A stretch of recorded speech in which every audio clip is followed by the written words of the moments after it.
Daisy Business Council, they submitted an application for major subdivision. They've already gone through the sketch and preliminary final.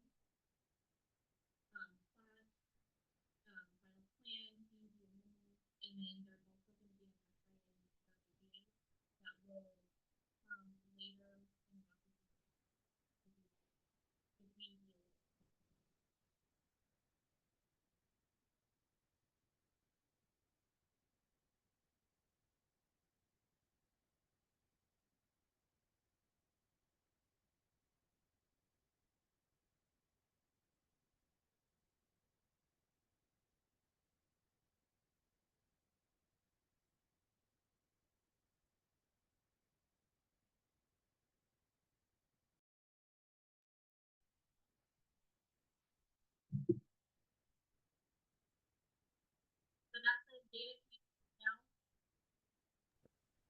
I still can't make out anything that you're saying.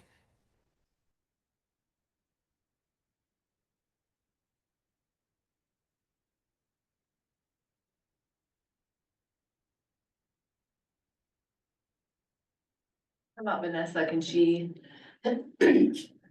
Now we can hear, well, at least I can hear. That's great. A little bit better, Dana, when we're speaking. Yes. Can you hear us? And then Nicole, will you try speaking again? Yes. Can you still hear us? Yes, that's great. Okay, maybe there was just a delay. Whew. Okay, got it.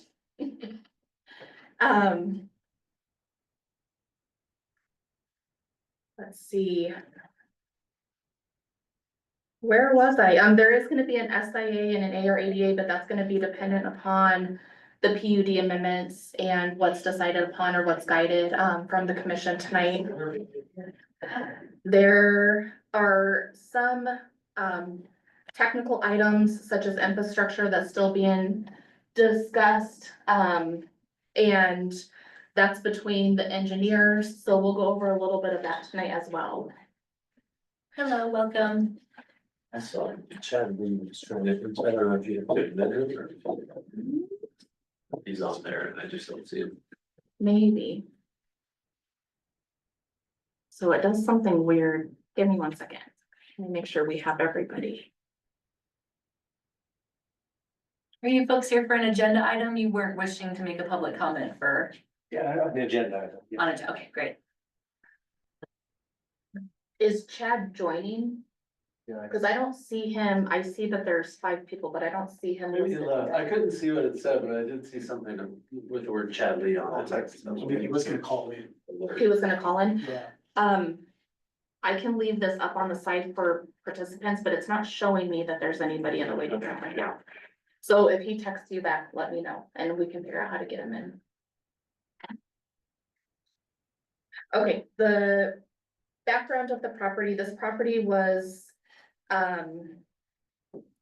in development review for the town for a number of years.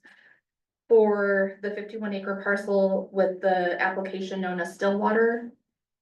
The property did receive a minor subdivision approval when the BLM property went in. A portion of that property was sold to BLM for the current building that's existing there. There's many changes that have happened along this path from Stillwater. It turned into the Divide Creek Center and now it's turning in, and now it has turned into the Rislanda PUD. I did put in the staff report a breakdown of the approvals that have happened up to this point from the transition from Divide Creek to Rislanda. I didn't think it was relevant to put everything prior to that. If you would like more information, I can definitely get more information from you on resolutions from Stillwater to Divide Creek and then to Rislanda. We can jump right into the PUD review. The first section in the staff report is just the Silt Municipal Code, giving the direction of what has to be met in order to qualify for a PUD amendment. The applicant does meet all of the requirements for a PUD amendment. The parcel is divided into 10 tracts. it's numbered 1 through 9 with 8 having 2, there's an 8A, 8B. Still equaling the 10 tracks. They still own the 100% ownership of it, allowing for the PUD amendment to take place. I did want to point out that as we're going through this, PUD, it is everything that they would develop within those 10 tracks would be subject to site plan review. And so the Planning and Zoning Commission would have specific recommendations that they could make for each developable area within those tracks. So this talking about, oh, I see Chad up there now. Yeah, that's what I said. Okay.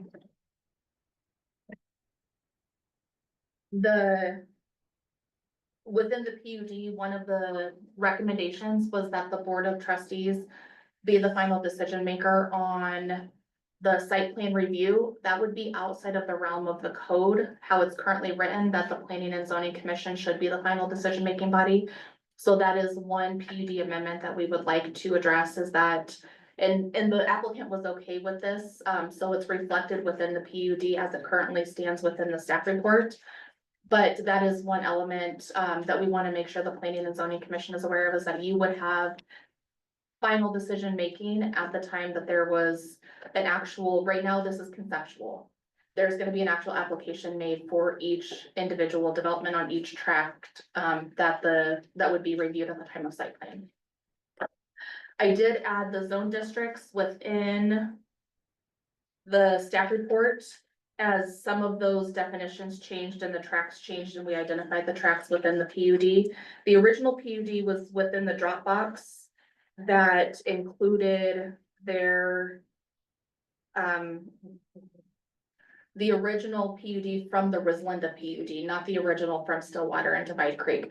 But we're starting from the basis of the original Rislinda PUD that we're making changes for.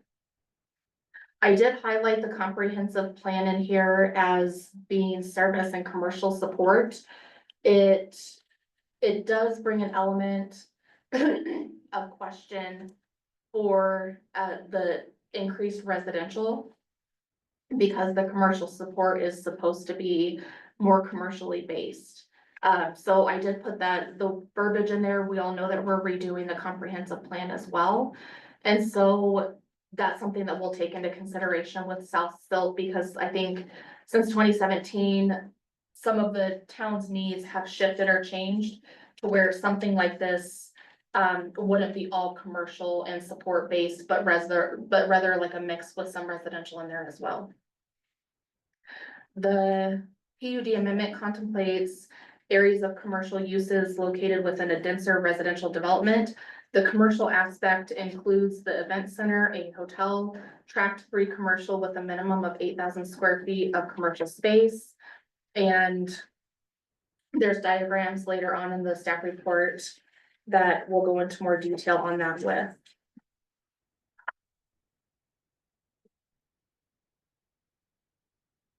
So the items that we wanted to further discuss, we're really close. The applicant and town staff we've worked a lot of hours to get to the point that we're at with the PUD amendments.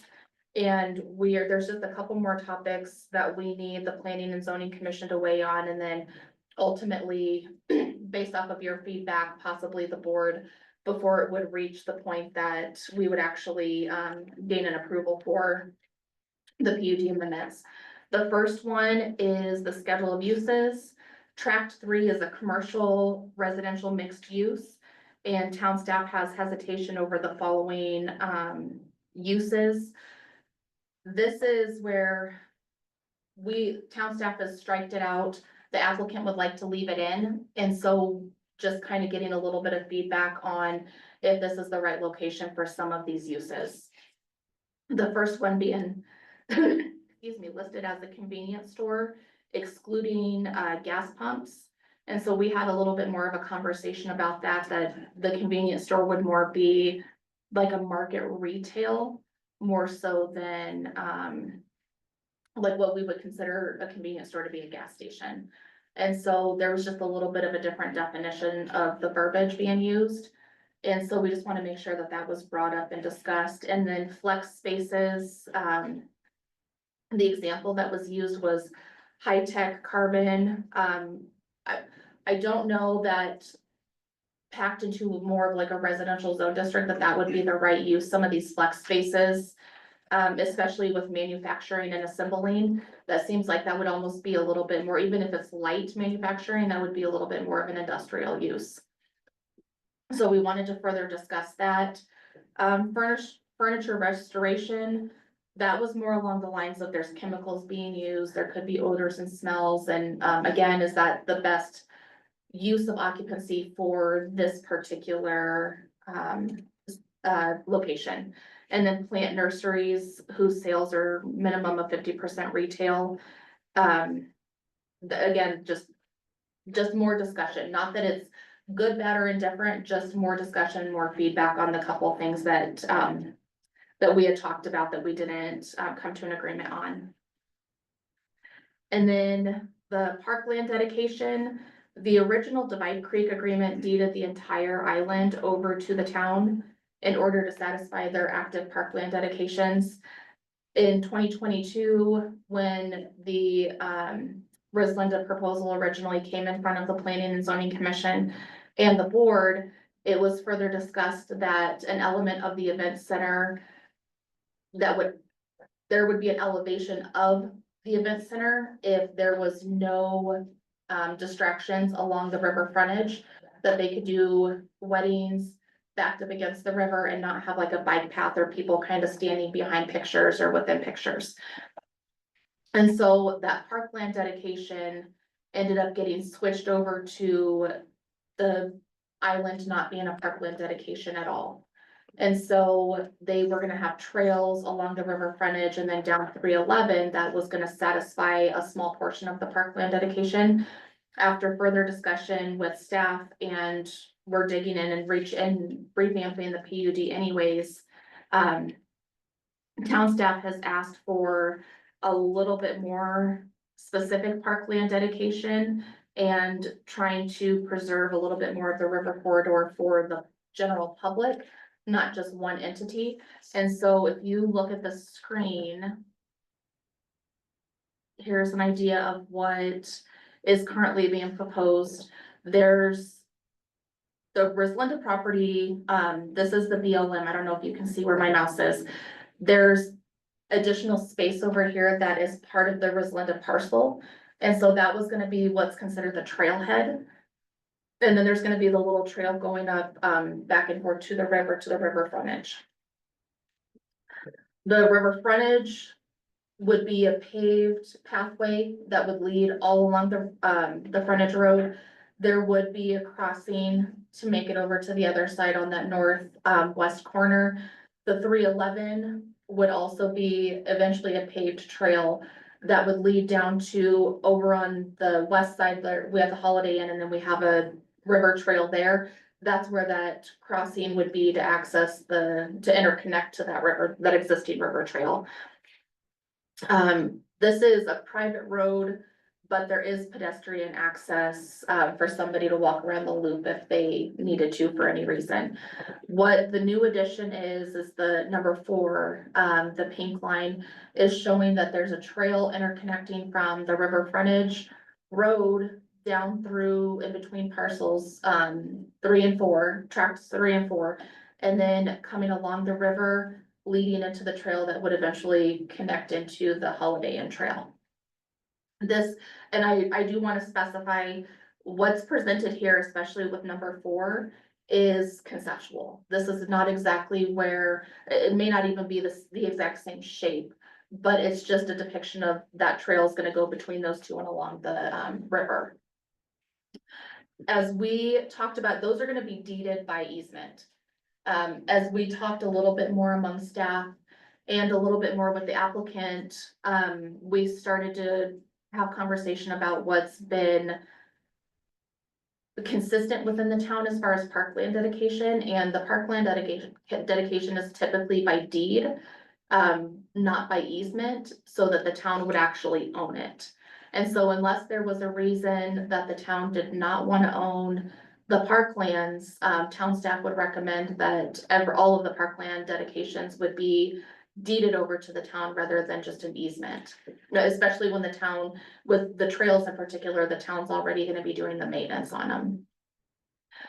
That alluded into a whole different conversation of, their other parkland dedication.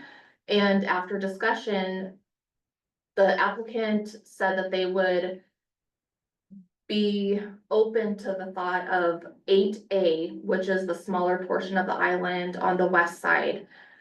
They would be open to allowing the town an easement, a public easement through there.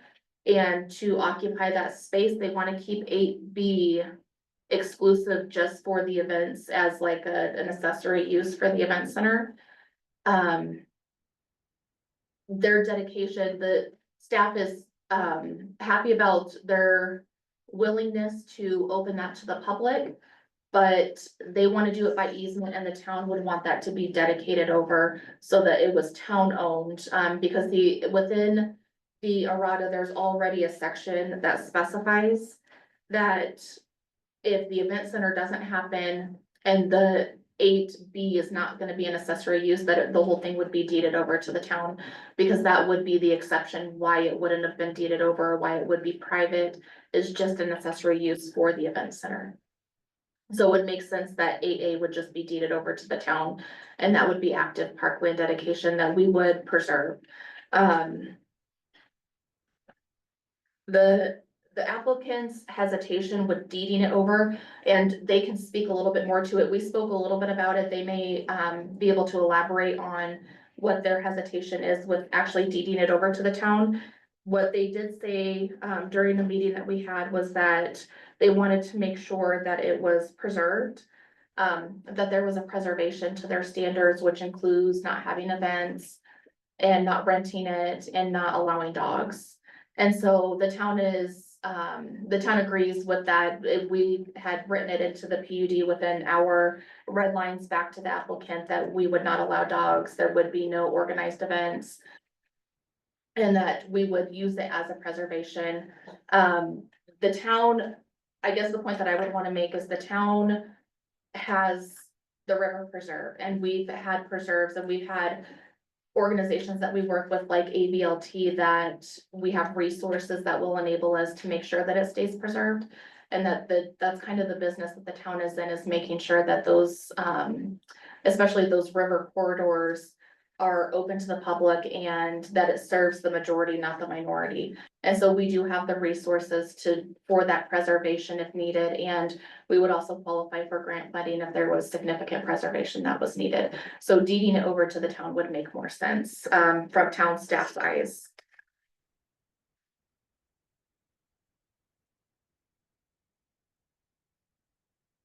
The next topic that we wanted the Planning and Zoning Commission to weigh in on was residential density versus commercial requirements.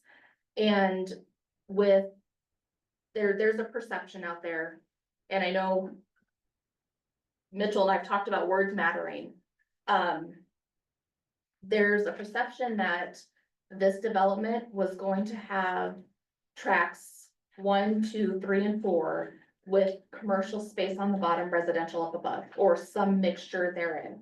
So when the applicant came to town staff and said that they wanted to do tracks 1, 2, 3, and 4 with only residential, and the only commercial aspect was going to be the Beacon, which is the restaurant that they're proposing, that caught staff a little off guard. We had to go back to the drawing board with the applicant and figure out, there was a mix up of verbiage. What they were considering mixed use was the parcel as a whole, not individual tracks. Staff and a little beyond had thought that the mixed use was gonna be mixed use buildings, where there is a mixture of commercial and residential within one building. And so that changed the aspect of the commercial versus residential, and looking at the comprehensive plan and what was really deemed appropriate within that parcel is more commercial than residential. So it flip-flopped what I think the intention of the initial approvals and the comprehensive plan was trying to meet with a better balance of commercial versus residential. With that being said, the applicant within the existing PUD, they're approved for 160 residential units. There was a mix-up, there was a 160 thrown out there, and then there was some discrepancy with minimum and maximum units per acre. So kind of hashing all that out and figuring out what we can do to kind of meet in the middle was putting tracks 1, 2, and 4 as purely multifamily and taking the commercial element out of those, allowing for a higher residential density, which would be closer to the 247 that they're proposing now of residential units. With the trade-off that tract 3 would be more commercial. And so trying to find that balance of how can we bring a little bit more of that commercial element to the development while also trying to enable their residential development team to pencil out, and a lot of factors taken into the conversations that we've had over the last couple of months with the applicant. What we had talked about was, instead of having a maximum square footage of commercial, having a minimum square footage of commercial, so that we can ensure that that takes place, and especially within tract 3, that it takes place prior to the residential development, so that we can ensure that the commercial aspect is gonna be met.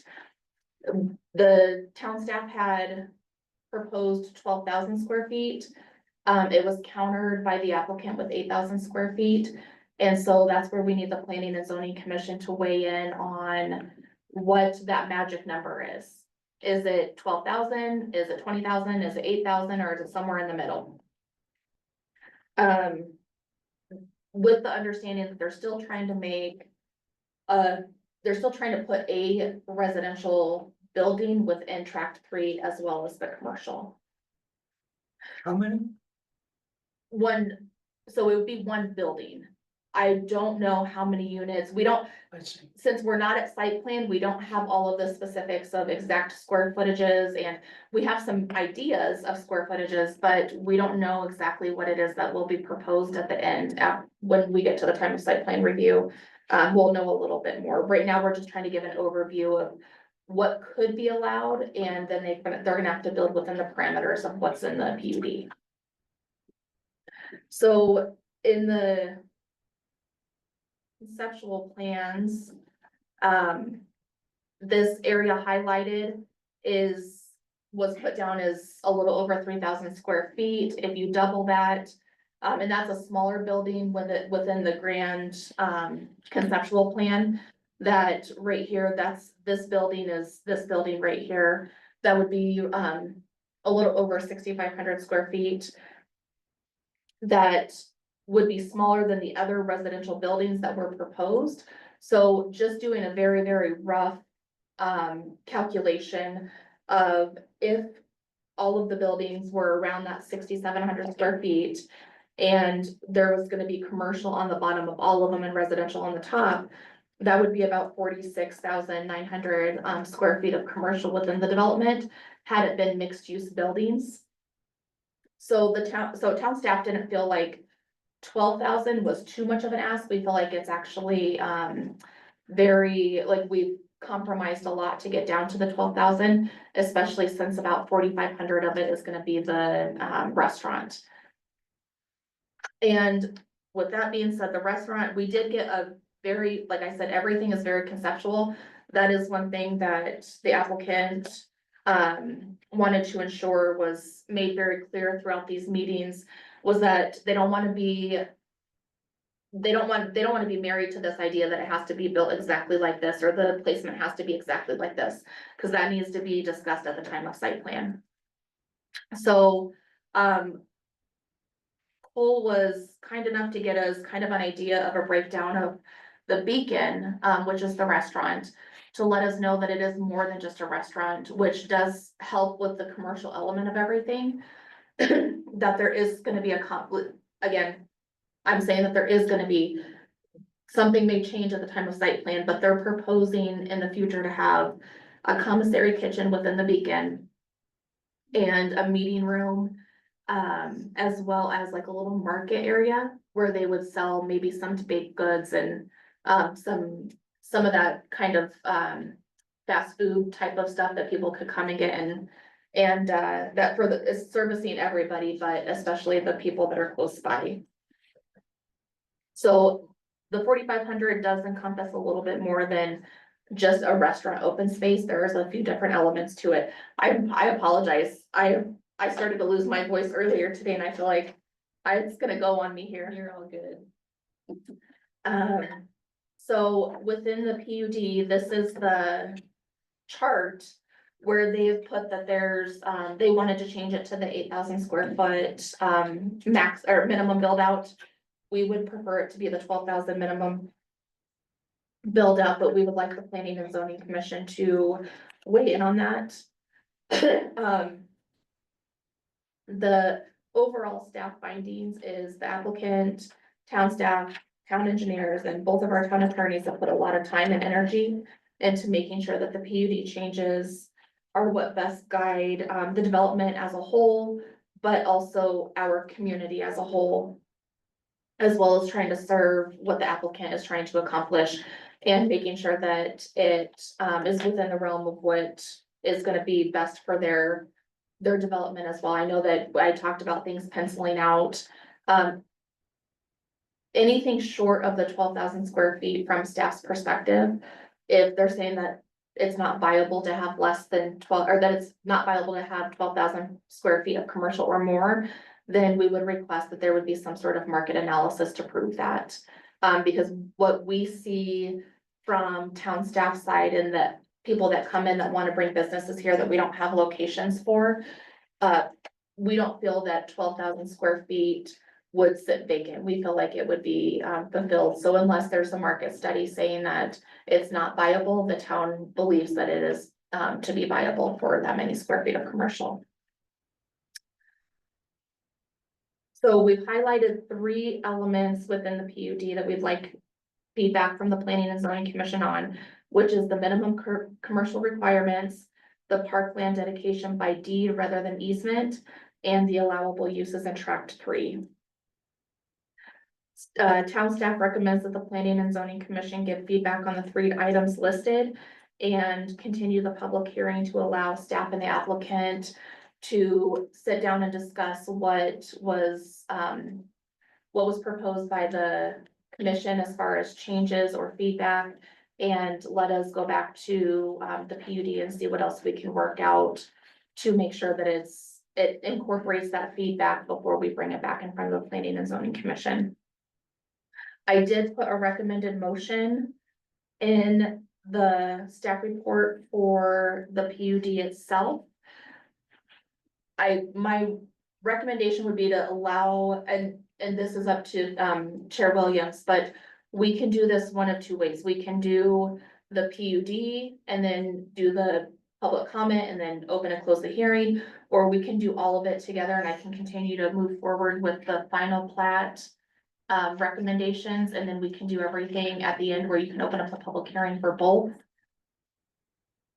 Yeah, this is all the same agenda, like the line item on the agenda. I It did is. have a question, like the Rislande event site plan review, that's completely different and related to like the operation of Correct, the, just for special events. yeah, okay.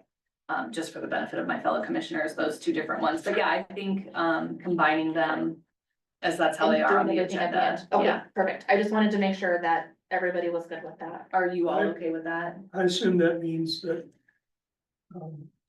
they're gonna have their presentation before the comments.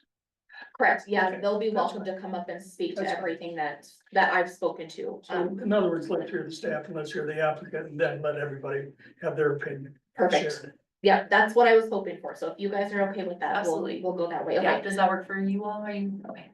Okay, so we'll jump on to the final plat.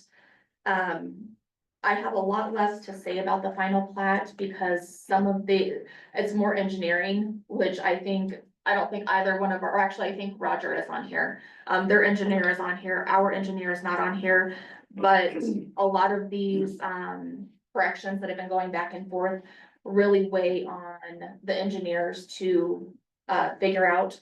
And a lot of it is like federal and state standards that we don't even have the ability to change something on. So we'll let them keep working through a lot of that. The status of the corrections, our engineer Derek Walter did do, a memo that is behind the staff report that we can do a quick glance over, but he, in the Dropbox that was provided to everybody, he does have his full corrections, actually on the plat proposal.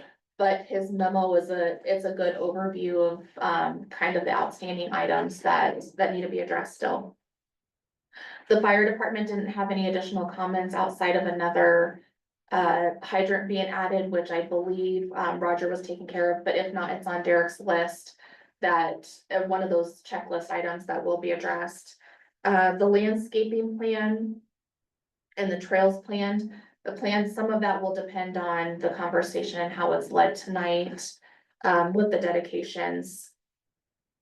So again, the staff findings are that I would love to open the floor for feedback from the Planning and Zoning Commission.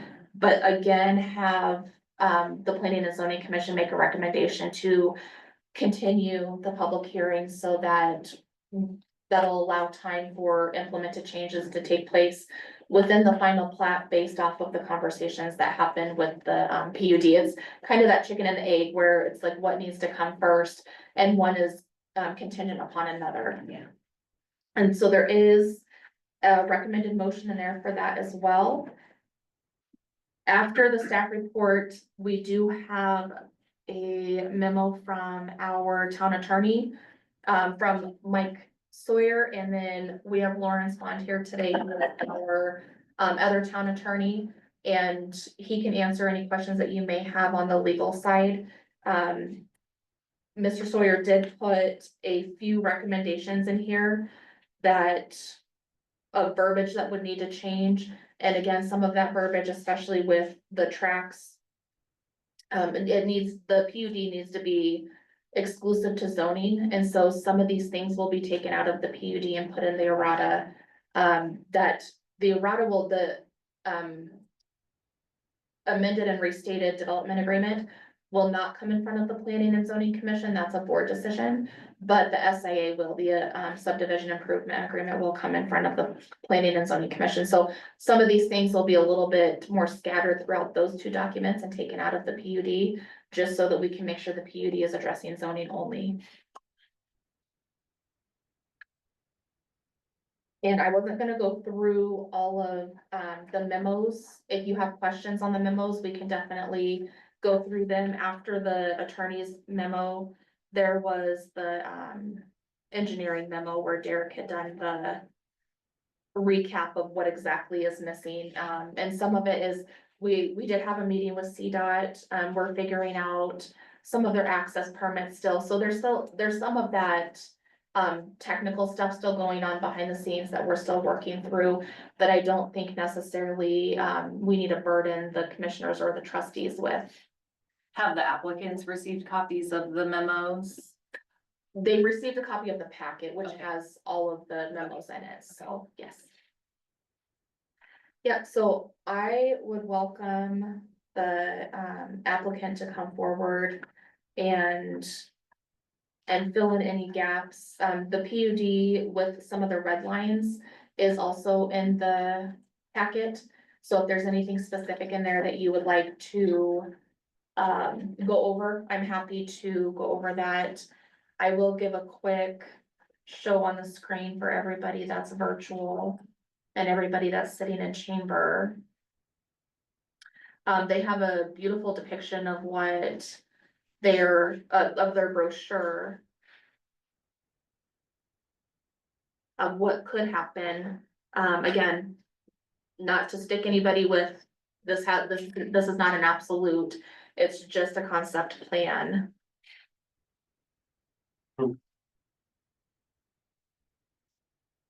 And so this is kind of an idea of what it is that they're looking to propose.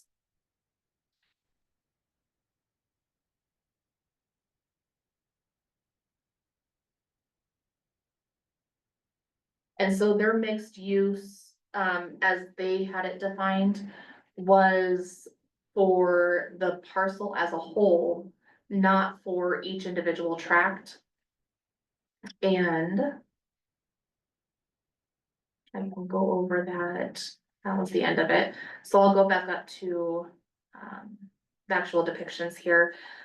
The tract where, the single family is the schedule of uses allows for single family or for multifamily. We didn't really have an issue with additional density right there in that corner.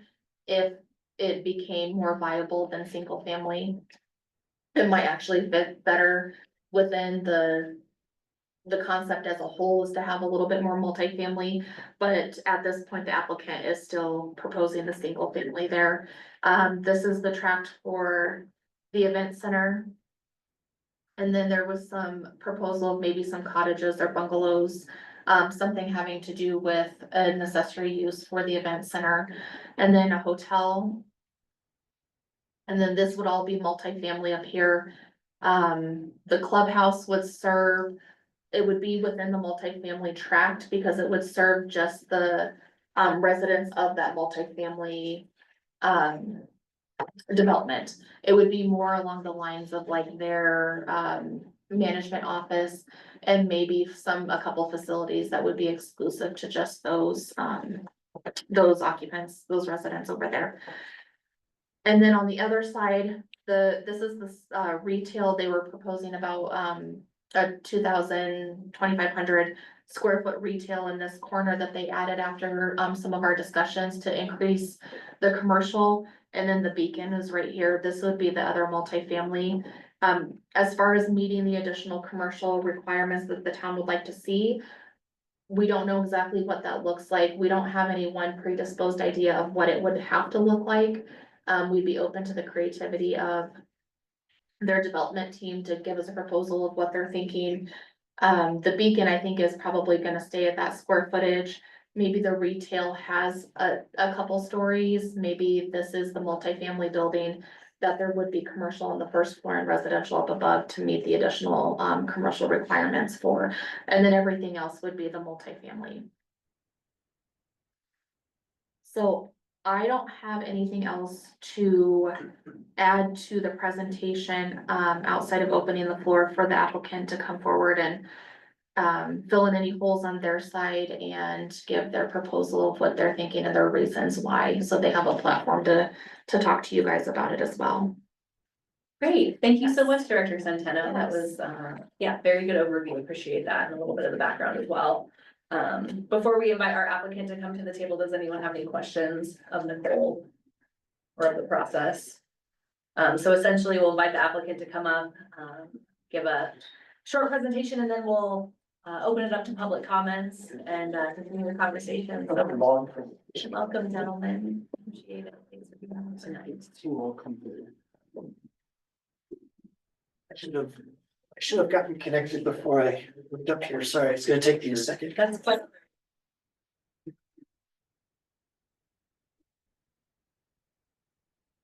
Well, we can be there first. Yeah, smoking it.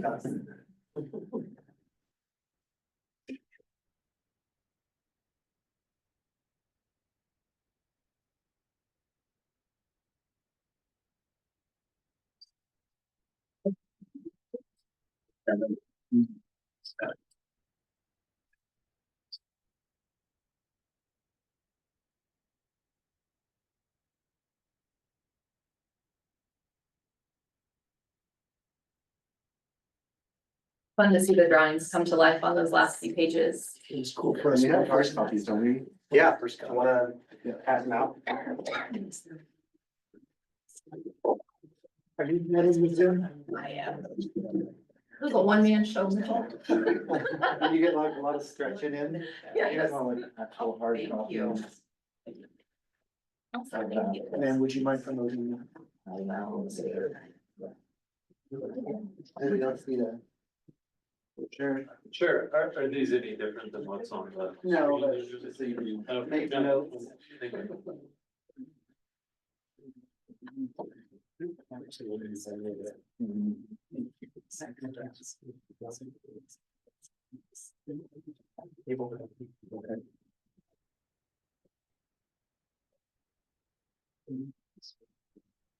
Did that work? See.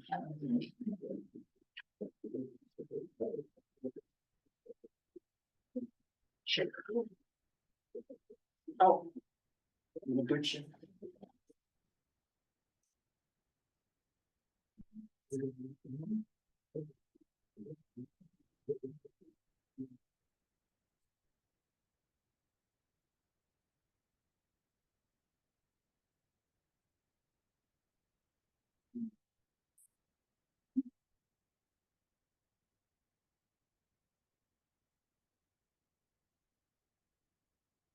Oh, right. Hello. Been a while. It's been a long while, actually. So long, in fact, that our very first slide is going to be how to pronounce Rislenda. And what it means. We get, just being where we are in Western Colorado, we get a lot of Rislende. It's not Spanglish, it's not it's actually Danish. And we came across this word, well, quite a while ago. It means rippling in Danish, or the sound of rippling. And that right there would be great, but it's all, we kind of think about what does rippling mean for us? It's elusive to our presence on the river and to our ambition of creating radiating energy throughout the rest of the Colorado River Valley. So it's a word we latched onto like right away, and we're holding on to it, even though some people have a little difficulty pronouncing it. That's okay. Say it again. Was I saying it wrong? No, you Yes. nailed it. If it- Okay. I continue to mispronounce it, it's all me. Yes. Like, how many times did I The mispronounce the it? chair could use some remedial education, but we'll get her there. Yeah, we'll get her there. A quick introduction. So my name is Mitchell. It's been a while since I've been in front of P and Z, so I don't, some of you look familiar, some of you don't, but I just have face blindness. I'm Mitchell Weimer. Behind me is Cole Berger here. We are August Group. So we're the developers. It's not some conglomerate from California or anything. It's two local guys trying to do something really special and important here in the valley. This is Adam Wallace and his business partner is Zach Holt, and they represent Page West. They are new to the equation. They're about a year old as far as being being part of the equation. And we'll give Adam plenty of time to talk, but he and Zach are gonna be developing the multifamily units. Cole and I are gonna stick with the commercial side of things. And he and Zach are gonna develop the multifamily. Zach is out of Aspen and Adam is out of Denver. Again, two local boys trying to do good and important things. I think you guys have met Dennis Caruth before. He's the current owner of the property. He's not here tonight. I think he's gonna catch the recording when he can. Doug Pratt is our planner. I think he's in Europe somewhere, super jealous. He's doing something there. Roger Neal is our engineer. He's on the phone. Chad Lee and Erica are our attorneys out of Glenwood. Chad is on the phone. And then recently, these brochures and other pretty things are coming out of a firm called Norris Design. And they have an office actually in Glenwood Springs. So we're trying to keep things, really as local as possible with the team. And so far, I think we've done a really good job. So the order tonight, I've got about 15 slides here. Nicole stole some of my thunder with some of the pretty stuff, so maybe 12 slides now, to give sort of an overview. I'm then gonna turn it over to Adam, to talk specifically about multifamily housing, and some of the rationale and the decisions and the pros and cons that he and Zach have had to weigh over the last year that has landed them to where they are now in their equations. And then Cole will come on, and he's gonna talk a bit more about sort of a narrative of all of the great things that we're dying to bring here, as well as some pointed comments and reactions and sort of our perspective around the town's write-up for the meeting tonight. I will say early on that we are very respectfully asking for the P and Z board tonight to approve us versus a continuance. We think that we are not very far apart on a lot of these issues. And as far as the engineering piece is concerned, it's my understanding that we don't have to be 100% on the engineering side tonight. We just need to be at a really good spot and have in action a plan that's closing those gaps so that we are 100% well in advance of the trustees, right? So on the engineering side, we don't need to wait. We don't need to hem and haw for drawings to get updated, or those decisions are being made. We have action plans in place as we speak. We're gonna get there. And then on the PUD side of things, there's not a lot of distance. There's not a lot of daylight between here and there. And I think that through the course of tonight, we can talk through those gaps, have some good dialogue going, help you as much as we can, come up with the best recommendations that you can tonight, turn those into conditions of approval, and then allow us to continue to move forward to the trustees. So that's our, if you'll bear us, that's our recommendation, or our hope for recommendation tonight. So we really are excited to present. This has been a long process. And just to be able to get to this point and talk about the good things that we're trying to do here really is exciting. And so tonight, finally, we're talking about our final plat application. And this is for the PUD, planned unit development, and a major subdevelopment application. We are proud to be delivering a thoughtful 20-acre mixed-use design comprising high-quality multifamily housing, a restaurant market concept, a state-of-the-art event space, hotel and cottage lodging, and beautiful natural open spaces and trail access throughout. Nicole got us a good start on this. I have a few additional things to point out, I think, as far as the parcel's history. So all the way back to 2007, as markets were going nuts and everybody was very excited about the future, Silt approved the annexation of this subject parcel. And then later that year, you guys, or the trustees rather, approved a subdivision exemption to just carve out that BLM. That was a unique process from my understanding. And that allowed just that BLM to be carved out to be where it is today. 6 years later, the owner, it was Dennis, submitted an ARADA as well as a PUD for a large development of single and multifamily residential units. I think close to 100 units maybe of single family homes. Both of those were approved in 2013. Since then, the parcel is sat undeveloped. It's providing pasture land for the hoods down in Glenwood. But really outside of our Rislenda Riverside that we just popped up last year, it's really kind of sat undeveloped. March 21, so 3 years ago, Cole and I entered into a contract to purchase approximately 48 of the 51 acres. So at the time, Dennis wanted to hold on to 3 acres, about 3 acres, which would be in your mind's eye, the northeast corner of the property. He wanted to hold on to that and build some apartments and sell everything else to us.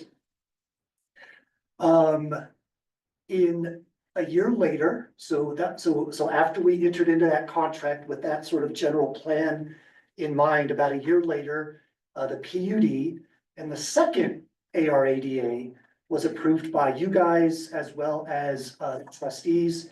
And then yet a year later, the preliminary plan was approved, by Silt. Right, so that gets us to the third or fourth steps, right? So things are humming along, and totally on track for us to continue toward that final, plan.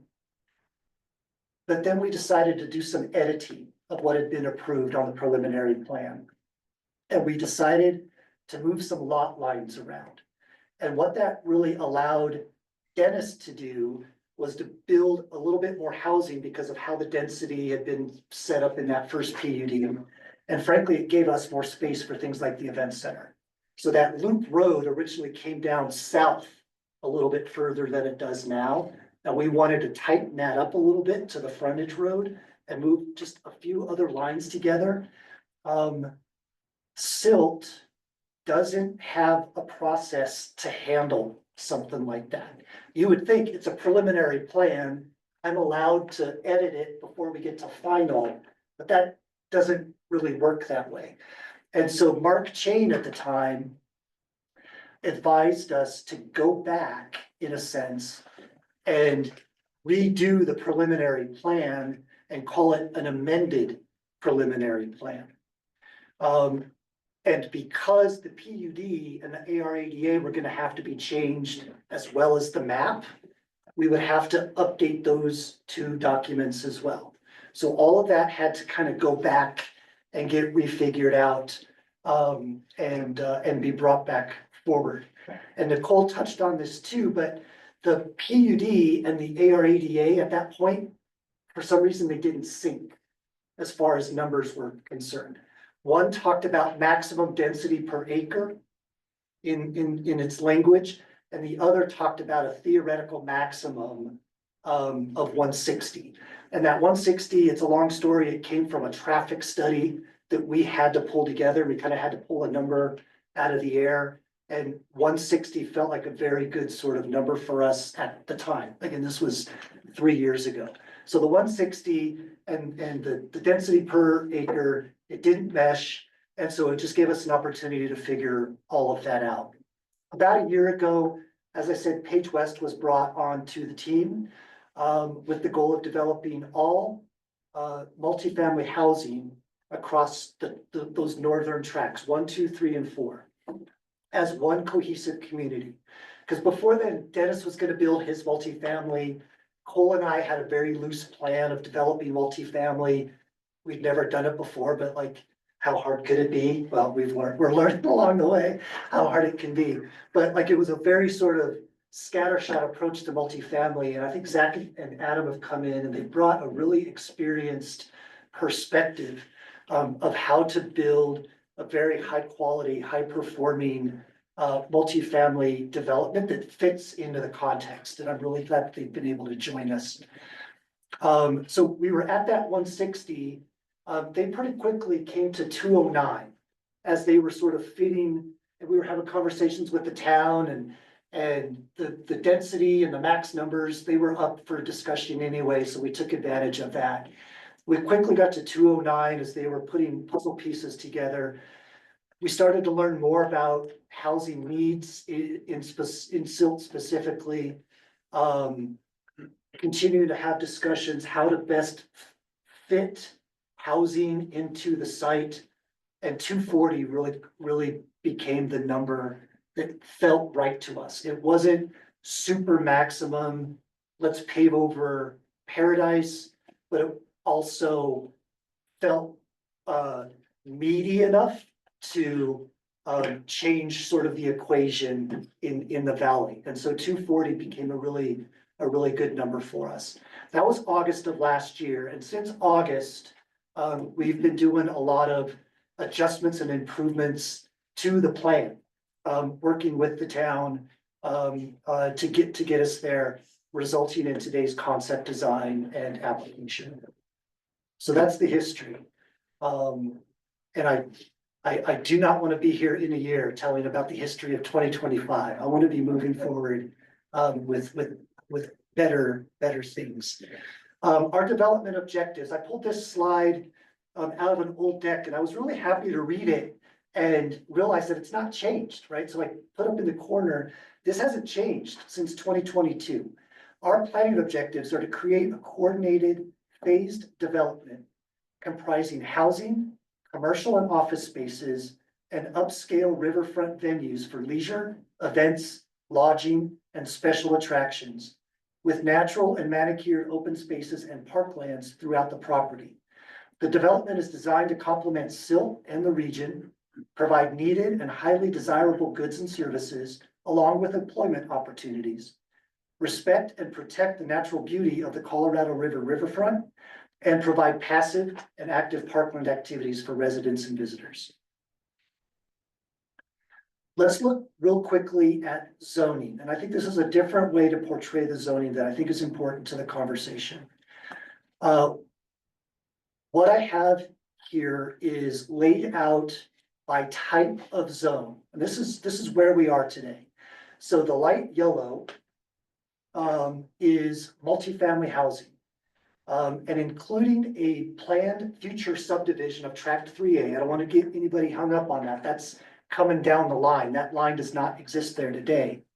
But if we think about 1, 2, 3A, and 4, that puts multifamily zoning at just under 12 acres. If we look at the light blue, tract 3B, 5, and 6, that's our commercial zoned acreage, and that puts us at 8 acres. So that right there, just by acreage, gives us about 75% of all residential is being offset by commercial, right? So that's the equation here. It's a very nearly 50-50 blend when we're talking acreage about commercial and residential. And I think acreage is important, and we're going to talk about that here in a second. Tract 7 is sort of the darker yellow down in the corner. Nicole touched on that. Our current conceptual thinking is that that is going to be multifamily single family detached and single family attached housing. But that's really for a site plan discussion later on. Tract 9 is the river tract, almost 12 acres, and that's been ceded to the town already. That was part of our first wave through all of this, was that the town asked for that acreage and we ceded it to the town. And then 8A and 8B is the island tract, split as Nicole talked about earlier. Access and connectivity is also really important to us. So in green, and Nicole had this slightly different version, but the same story nonetheless. The green paths here, we think are really important connectivity corridors inside the property and to the outside of the property. Really easy access to the 16th Street underpass that until that walkover gets built is going to provide really important and safe connectivity between North Silt and South Silt. We've got what's called the regional trail along the river frontage road that could potentially connect into the Lova Trail, which would be fantastic for everyone. We have the eastern end fishing access past the BLM, and then on the west we have western end fishing access, and those are paths down into the water for fishers to gain access to the river.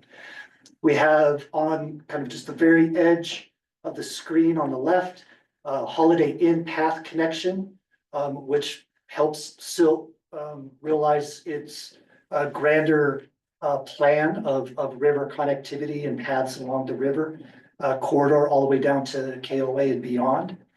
And then we have interior connections and the river island access, which we think are super important, not just for our residents and people visiting Tract A, but for guests as well.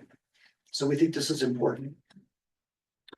Let's talk first about the event center on Tract 6, because we think it's probably the biggest. It is the biggest commercial thing that we are proposing as far as Rislenda is concerned. The heart of the campus, you can see the star there on the map up in the top right. So about where Rislenda Riverside is today, if you've been down there, that's the same setting as this event center is planned for. Designed and operated to accommodate a diverse array of events. Yes, weddings, but let's think bigger and more creatively. Pop-up retail, community activities, cultural events. We can bring, chamber music. We can bring small productions of Hamilton, the musical, right? Like we now have a small venue that can provide some basis for some of those more creative and I think more important uses than just somebody getting married there. But then also corporate conferences, because we've all been shoved into the hospital or the bottom of the Hotel Colorado or the hangar at the airport. This is actually a build to suit conference center that will have all of the state of the art amenities. The main space, the big room itself, is conceptually sized at around 6,000 square feet. Large enough to handle most, if not all, of the big conferences that we have in this valley. Just talking with different businesses, this is the size of a space that they need. And so we're happy and excited to be able to provide that. And then there's the outdoor manicured spaces. You always want that beautiful backdrop. You want to be able to enjoy the outdoors, have your cocktail gathering out there, what have you. And then the fact that we have a nearby hotel and on-site lodging just further serves everybody's needs and provides a lot of great synergy to the place. And this is commercial square footage, by the way, as a reminder, right? So at least 6,000 square feet, if not double that, for just this tract of highly viable and incredibly important and high quality commercial space. Tract 3, this concept that we've called the beacon. The beacon as an attracting light, right? It kind of makes sense. And it's not just a restaurant, as Nicole alluded to. We're really thinking of it until we come up with better words, because things like the beacon don't exist in a lot of places. It's an indoor-outdoor restaurant concept with a market and flex space. So the footprint of the whole thing is conceptually sized at around 5,000 square feet. It includes a market, right? And it's not fast food. That was just a miscommunication. It's a green grocer, right? It's dairy, it's bread, it's local products, it's things that you might need on your way home. It's not a convenience store, but it might have in there a couple of things for you to pull dinner together. And it might have in there some frozen dinners from the restaurant that you can take home and throw in the microwave or the oven. So we're really thinking about how do we use the restaurant and this market in really smart ways. And this is where we are in our headspace at the moment. 2 commercial kitchens, one for the restaurant, but the other for the community, for all of the food trucks that need a commissary, for all of the people out there trying to bake cookies in their kitchen and get them to sell at retail. Well, they need a commercial kitchen to be able to do that. There's no commercial kitchen around here. You've got the fairground, and you have Paonia. And I think those are our options, right? And so to be able to bring something so incredibly different and new and useful to the valley, we're really excited about. Also a large outdoor patio area, a rooftop area, and then a big backyard area that's right next to the river channel, the decorative pond and fountain. Future potential plans would include linkage to the river island for additional outdoor flex space. That island, that 8B, it's not just for the event center. Again, probably miscommunication with the town at some point, but it's always been very much in our minds connected potentially with the beacon, as well as the event center, as well as lodging and other uses. So that's tract 3 for the beacon. Tract 5, lodging. So between the event center and the beacon, by the way, at least 5,000 square foot of commercial use here, right? And it's not just 5,000 square feet of a dollar store. This is 5,000 square feet of highly useful and needed services and products for the area. So we start to think less about quantity of square footage, quality and viability and usefulness of the square footage. And I think we have high quality square footage with respect to the Beacon. The lodging between the Beacon and the event center conceptually planned to include up to, I'm not gonna say up to, conceptually planned to include 16 to 20 hotel rooms and 4 to 6 riverside cottages. Upscale, polished, very indoor, outdoor oriented, full service, whether it has a dedicated hotel kitchen or from the Beacon, you'll be able to order room service, breakfast, lunch, dinner, brought to your room or to your cottage.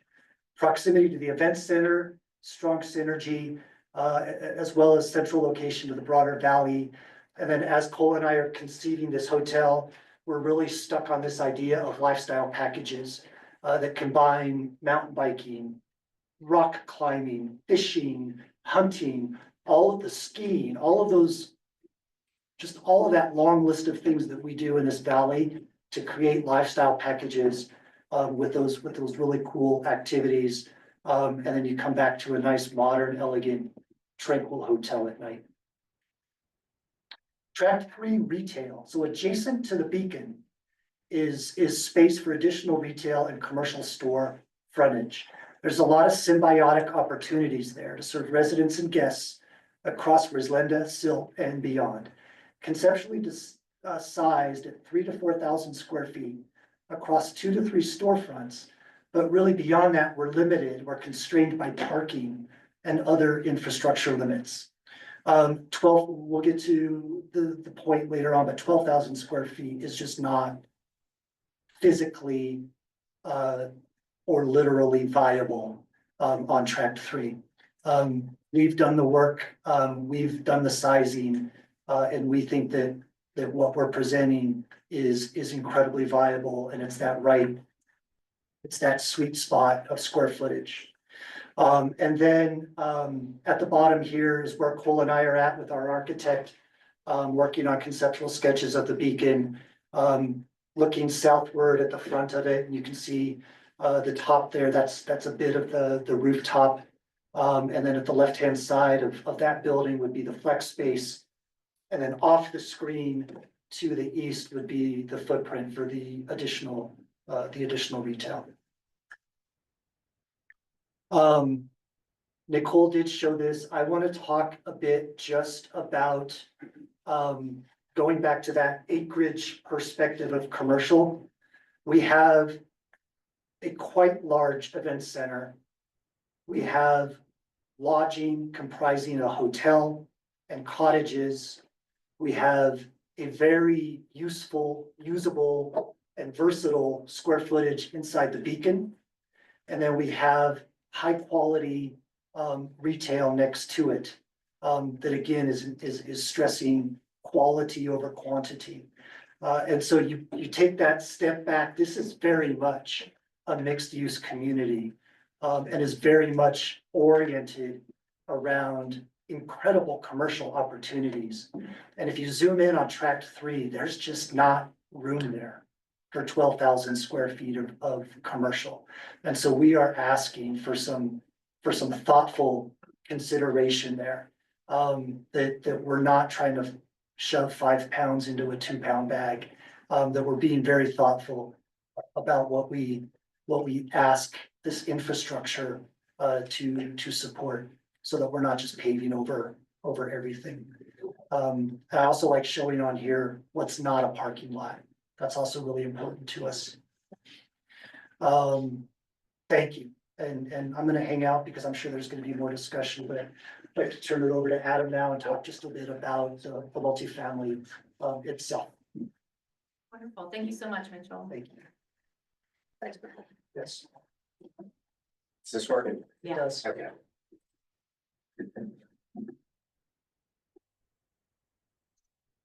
Hello, everyone. I am Adam, as mentioned.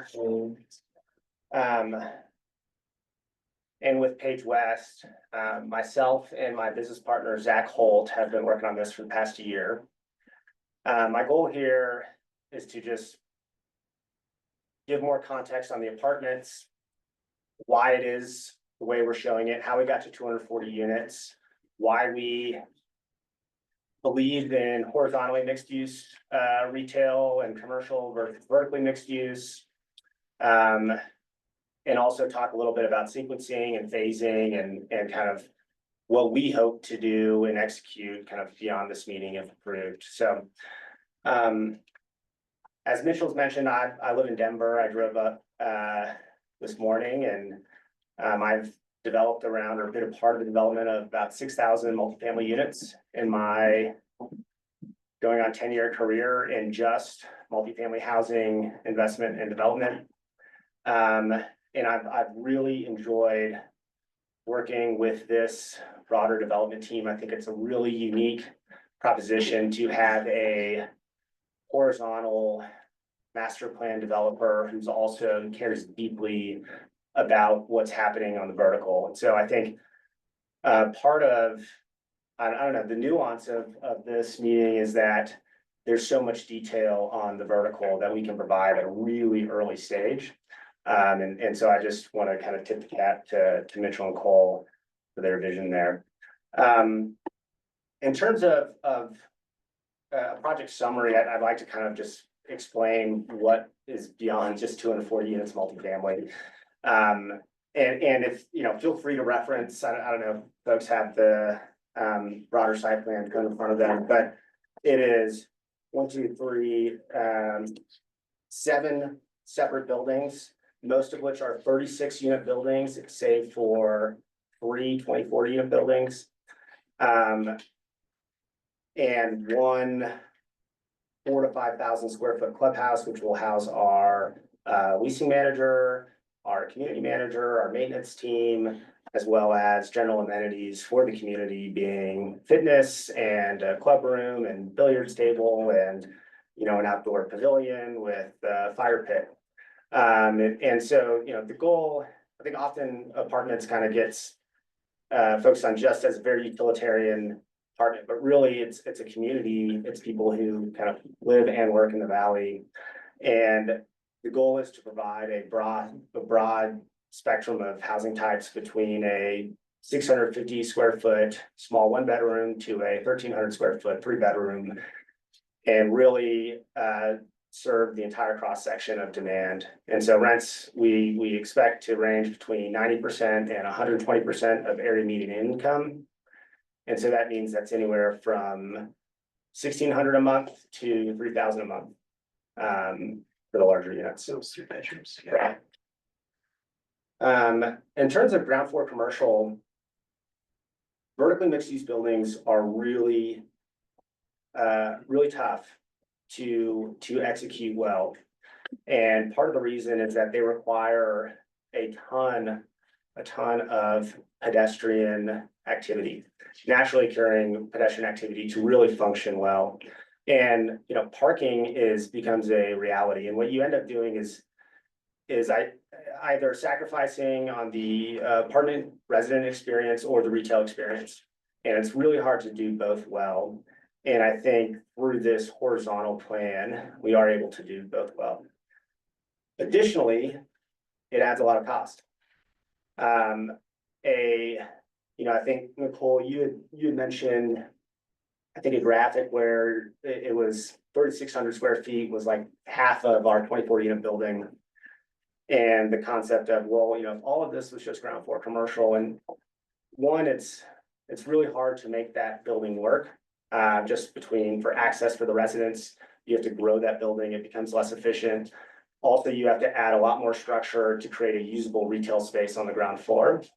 And more costs mean higher rents, and it just makes it really hard for us to make this work. And so our goal here is to provide a really quality housing community that's for rent that is attainable, and allows, you know, to meet the greatest kind of deepest demand pool and the greatest portion of need from the community in terms of rent. Let's see, sequencing.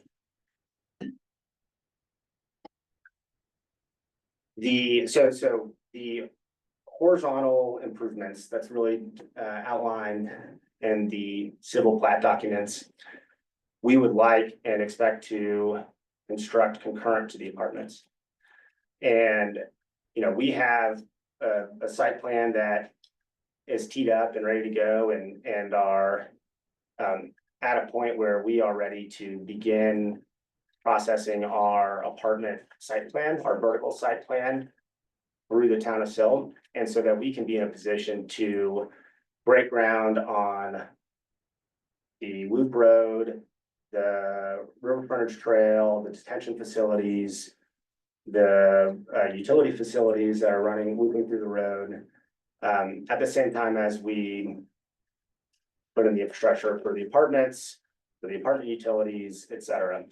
And so I think that there might have been some notion of, well, we need the commercial first in order to approve the apartments, and just the reality of, at least our reality and of the construction and the financing is that we really needed to work as one, and we're in a unique position to, you know, move quickly. If we don't do what we say what we're gonna do, I think you'll quickly find out in the next couple of months.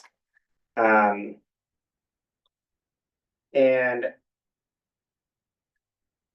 I think what, you know, Mitchell, you did a great job in your presentation of kind of reorienting our conversation on the positives. And I do just want to kind of take a step back and, like, I guess note how excited we are to be a part of this broader development. I think there's a lot of really unique components to this that are not often provided with an apartment community like this. So I think there's a chance to do something really unique and cool and activate the river frontage and provide a really really great community that has a lot of different activated uses with it. Yeah. And that's not only through trails and through parks. And, you know, I know we've talked a lot about the river, but I think our community is gonna have its own pocket park. You know, we're showing a playground in this community, and a lot of this is really conceptual, but the point is, you know, we want this to be nice and, you know, we want it to be a very permanent place for people to live. So, Yeah. that's all I have. Cool. Great, thank you so much, Adam, appreciate it, thank you.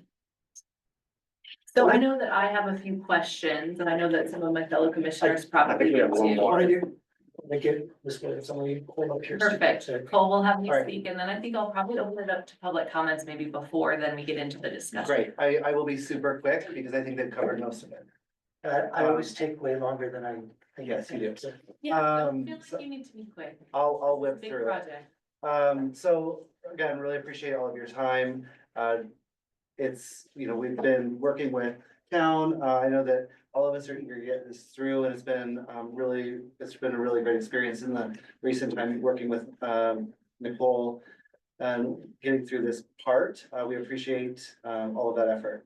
The project in particular is close to my heart. I grew up here in Silt, and I've driven past this property my entire life.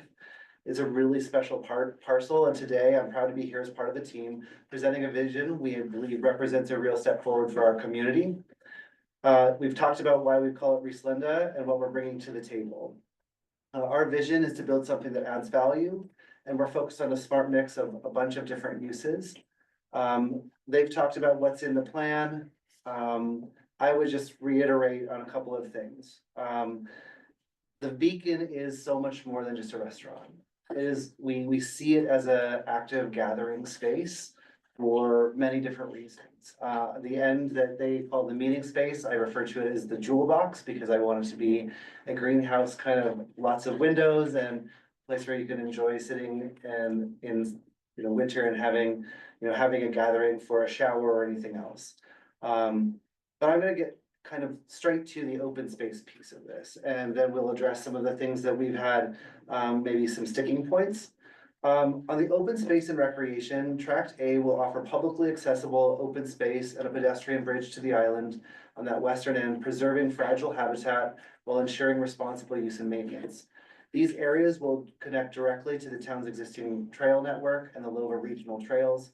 We're exploring future activations on the River Island with programming anchored by the Beacon and the Event Center.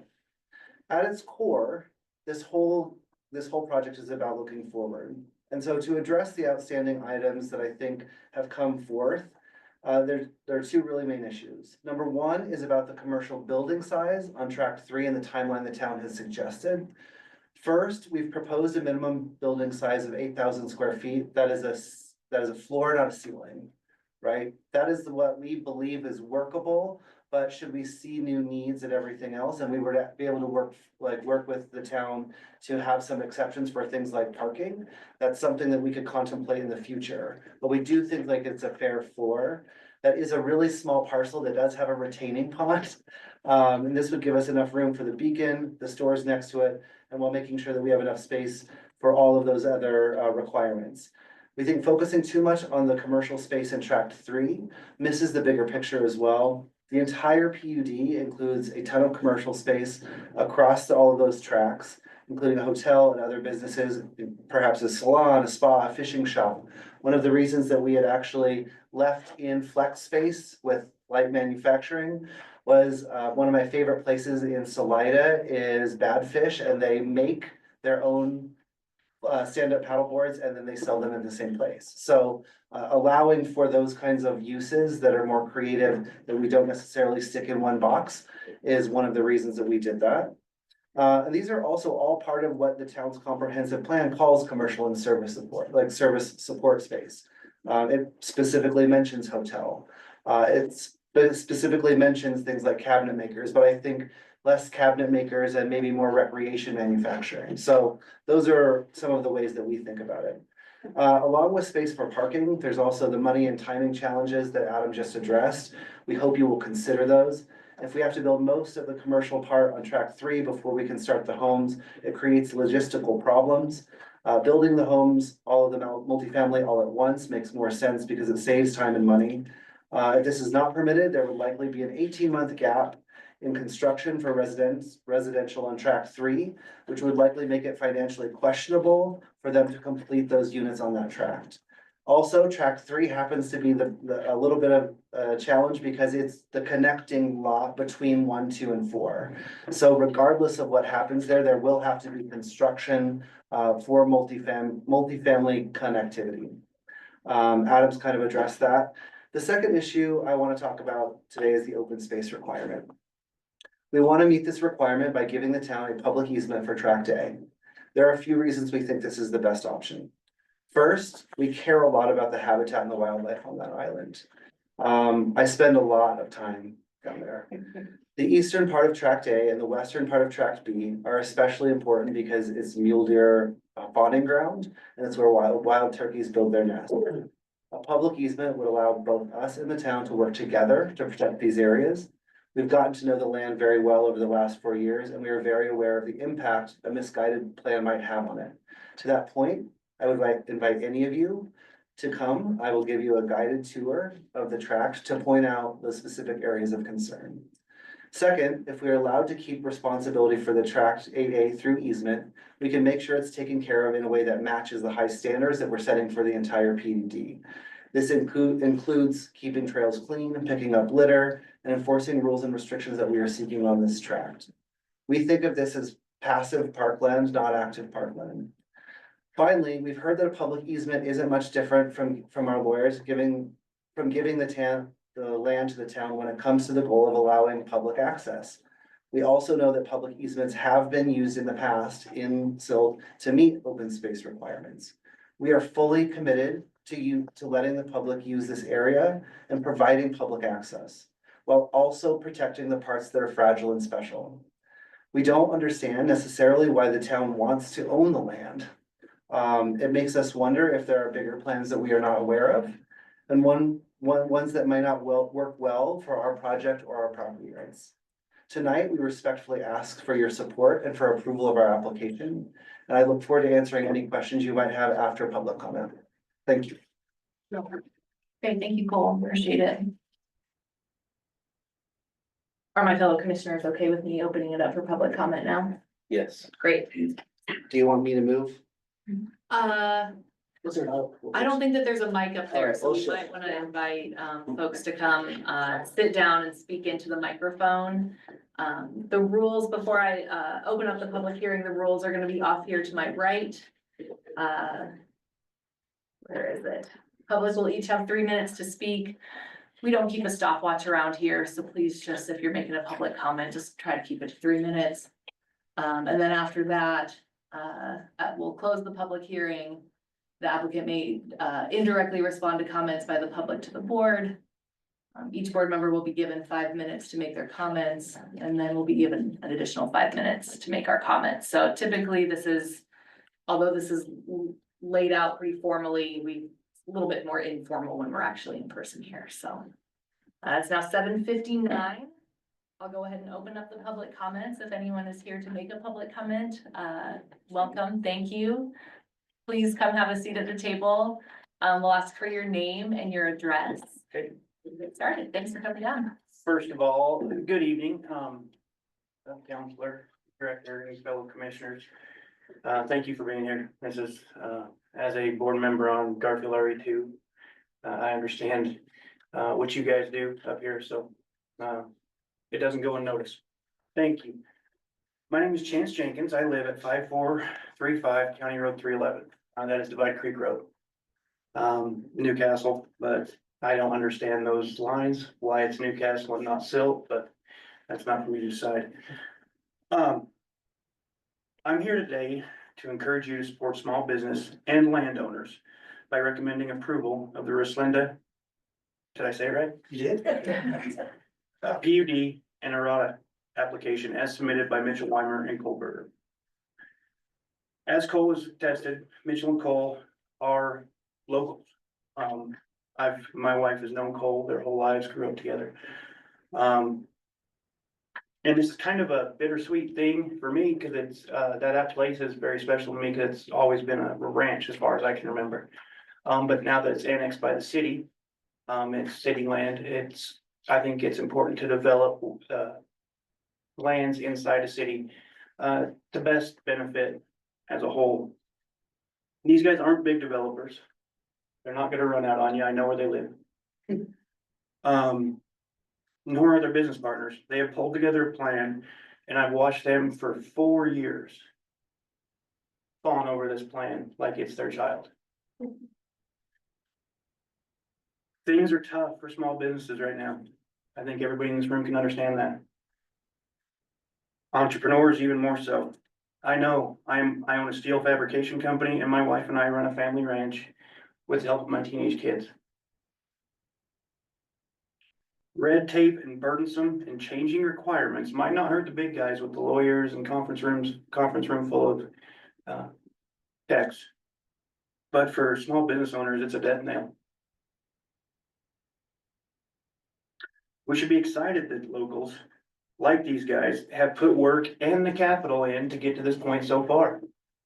In drawings, in engineering, architects, lawyers, just that presentation that was here earlier.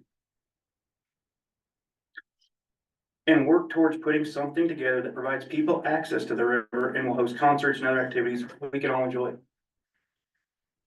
And as the Holy Cross Cattlemen's Association president, I know how hard it is to find a venue in this area. We are forced to go back to the hospital every year. We've talked about the county fair, the fairgrounds is about the only other venue big enough, but we have elderly people that can't handle the dust. So it's a health issue too. So this is something that would be very, very much needed in this area. And one more thing I'd like to point out, as a rancher and a advocate for private property rights, it's important to remember that the job of government is not to dictate, but to help facilitate. That brings me to one of the most frustrating things I saw in the town's report, page 13, lines 18 and 19. This gets me as a rancher and as a steward of the land that I own and lease. The demand to hand over more deeded land as a requirement for approval. That gets me to the foundation of everything I believe in private property rights. That is tough for me to swallow as a rancher.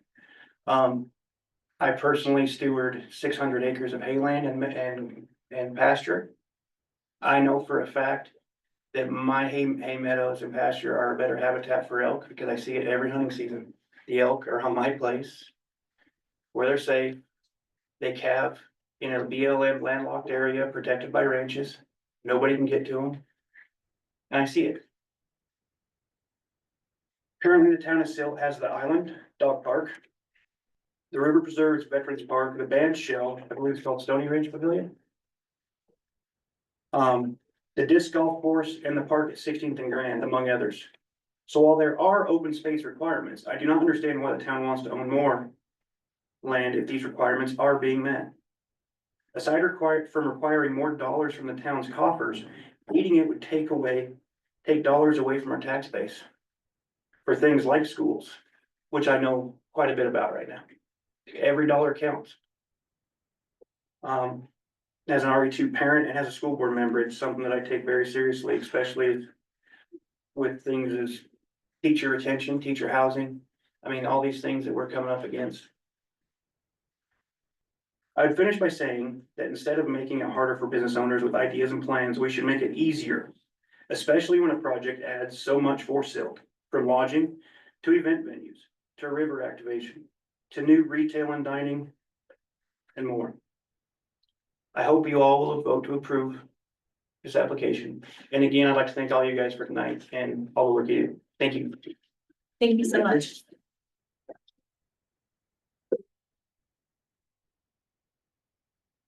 Hello. Hello. Hi there, my name is Alex Sanchez. I'm an analyst for community development in Pitkin County.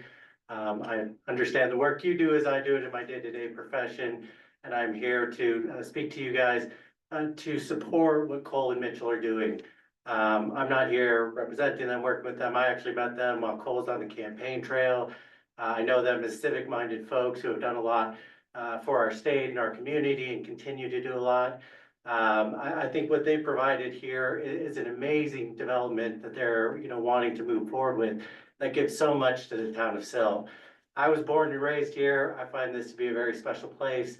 I live at 507 West Richards Ave. I'm hoping to raise my own family here because I think it's such a unique place. I've been down to Rislenda, married my wife down there, so feel fortunate to know that place and how beautiful it is. And I think if you talk about what Cole and Mitchell have done to that place, anytime I'm there, I'm just blown away at how they are stewarding that land. So as we discuss this open space, I mean, every time there's some improvement or some addition that they've given to that area to really make it a beautiful and amazing place to hang out. And when I look at what they're proposing to do and know that they can provide this to Silt, to somewhere to hang out, right? Somewhere to really bring family and bring community together. I mean, it's an amazing application that I think they put forward. And I know them as great people. I know the location and the work that they continue to put in. And I think you, as a P&Z board, should fully support them with the application they have in front of you to continue it forward to the town trustees. And that's really it. I mean, I just think they're great people and what they're doing here. I don't know them as developers. I know them as friends and really applaud them for the work and they put into this and what they continue to try and bring to Silt and address some of the needs that our community has. So thank you. Thank you.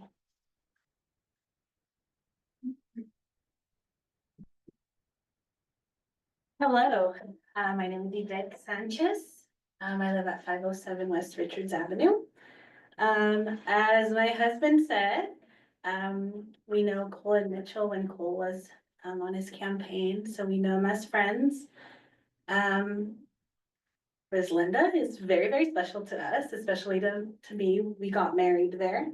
When we got married there, we got married in dirt. So to see that it's gonna become this is amazing.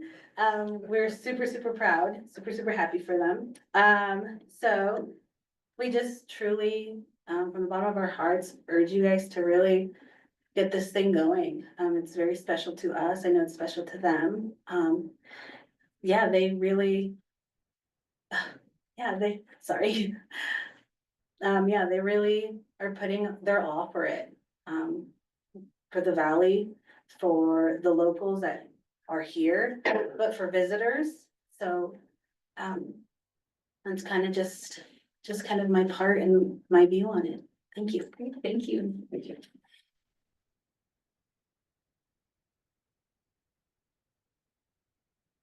How about you, Sarah? Hi. Okay, I'm Willow Brocksman. I live at 1710 Grand. I literally was born and raised in this town, born in this town. Okay, I had a statement prepared, but after watching everything, I just would like to echo to urge you to please vote for the approval. I think their concept is wonderful and it would be such a great addition to this town where we could be a little more than just a bedroom community, but still bring in a few more bedrooms. And I think it's the kind of forward thinking we need here. And so keep it brief. Thank you. Thank you.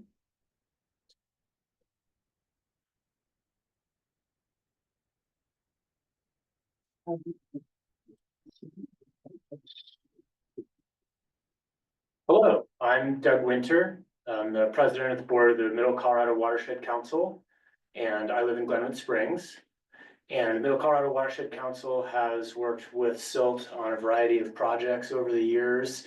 And I think that we've made a lot of, really cool progress as a community in terms of bringing the public into the Riparian River corridor.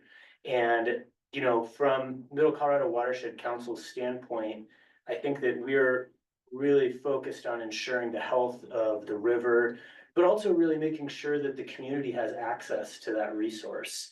And Rislenda is a really unique opportunity to change the picture in terms of how the public can use the river. And I think that people care the most about something that they can see and feel and be a part of. And I would urge you to support the Rislenda proposal because I think that it's going to really tie the community to the Colorado River even closer than it already is. Thank you. Well, thank you. And are you representing the Middle Colorado tonight or yourself personally? Representing myself personally. Okay, great. Thank you for the clarification. Sure.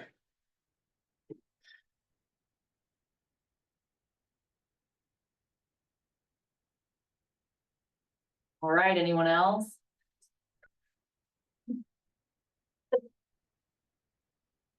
I don't know if I can operate this. I'm used to operating a irrigating shovel. So we'll see.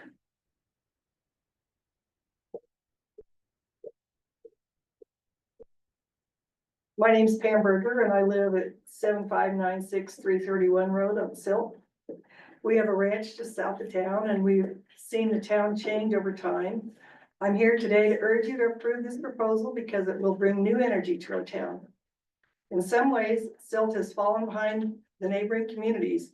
Silt days used to be packed to the gills in Veterans Park, and in recent years it has dwindled. If any of you went to Rislenda last year, you know how excited people throughout the valley were about that space. I know because I worked on the food truck there. It was great to see a spot where people wanted to be. I saw many people who had never come to Silt enjoying themselves. One of my neighbors from up Dry Hollow told me, I never go to Silt, but I love this place.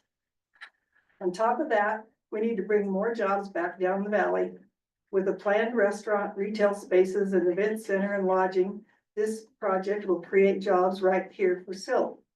People won't want to drive up the valley so much. It's tax dollars in the town's pockets from residents and visitors alike. Finally, it is important to recognize local businesses and grow them rather than stifling them. We need to stop killing them with 1,000 cuts. Not to keep moving the goalposts and asking them more than what is necessary. This commission has a chance to show that Silt is forward-looking and supportive of big things. I hope you will approve this application tonight and move the ball forward. These young men came home to Colorado to be closer to their family and with a dream to build a business and be involved in this community and give back to it. They should be applauded for the time, effort, and thoughtfulness that they have put into this plan. Please vote to approve it. Thank you. Thank you.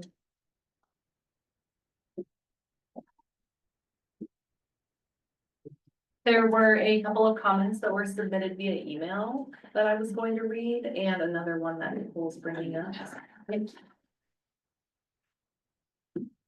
Bear with me now. First. This is from Ren Brotzman. And I don't see an address. She's in Glenwood, 746 Palmer. Thank you. 746 Palmer in Glenwood Springs.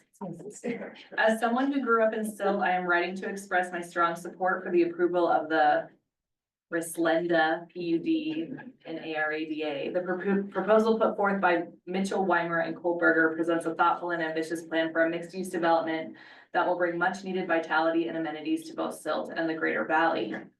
Their work at Rislenda Riverside, a seasonal venue along the Colorado River, has already shown their ability to create inclusive, vibrant community spaces that draw people from all walks of life. If this project is any indication of their broader vision, we should wholeheartedly support their efforts to bring expanded hospitality, dining, cultural programming, and recreational infrastructure to our town. As someone who leads a corporate events and retreats company, I see the Rislenda proposal as a uniquely valuable opportunity. It offers a level of experience and facility currently unmatched in Northwest Colorado. This development will attract visitors, generate economic activity, and highlight the incredible outdoor experiences our region has to offer. I urge the commission to approve this application. This is a bold and forward-looking vision, exactly the kind of investment our community deserves. Next, comment submitted via email is from Bob Shively. I don't see an address.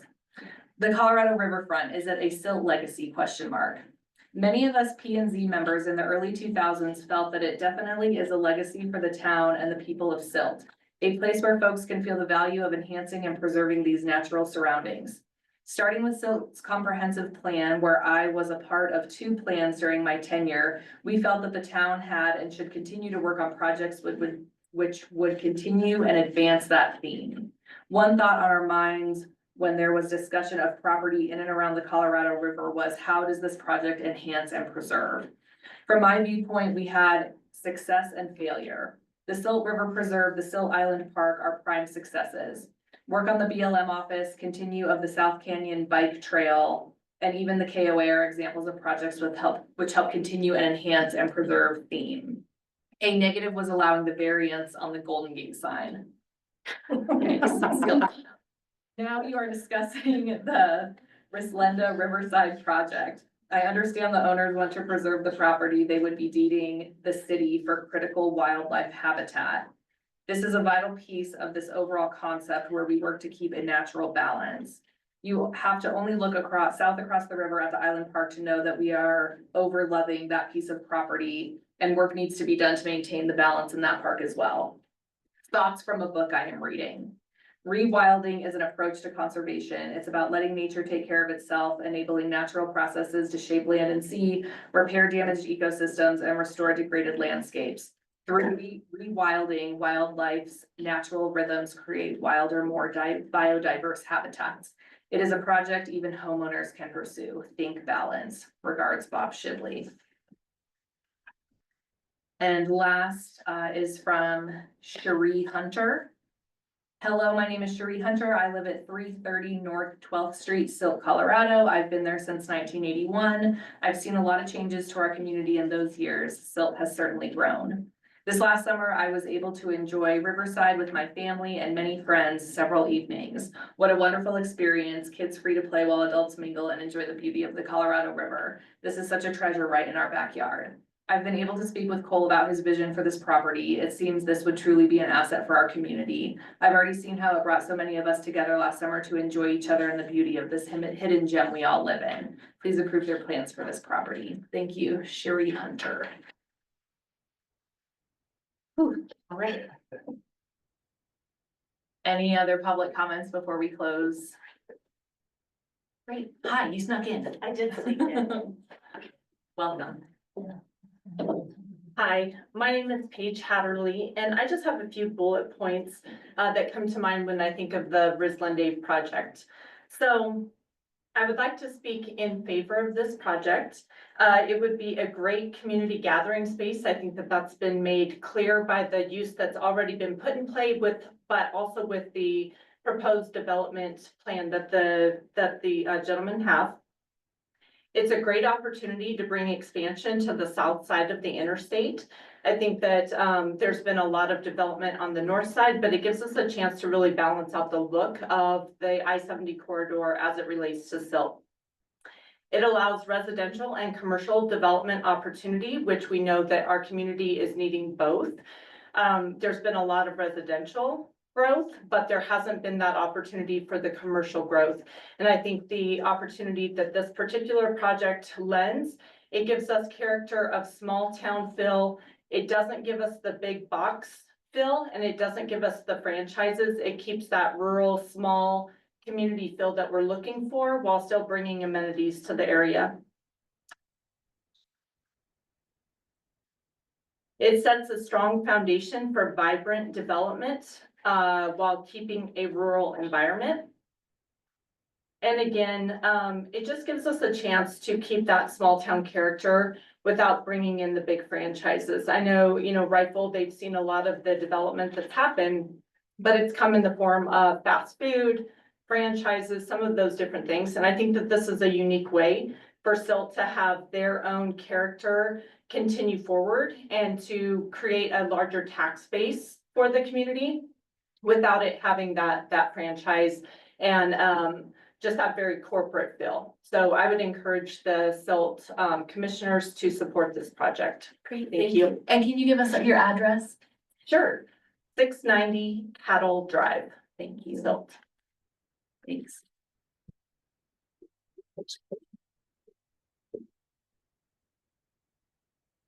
All right, anyone else?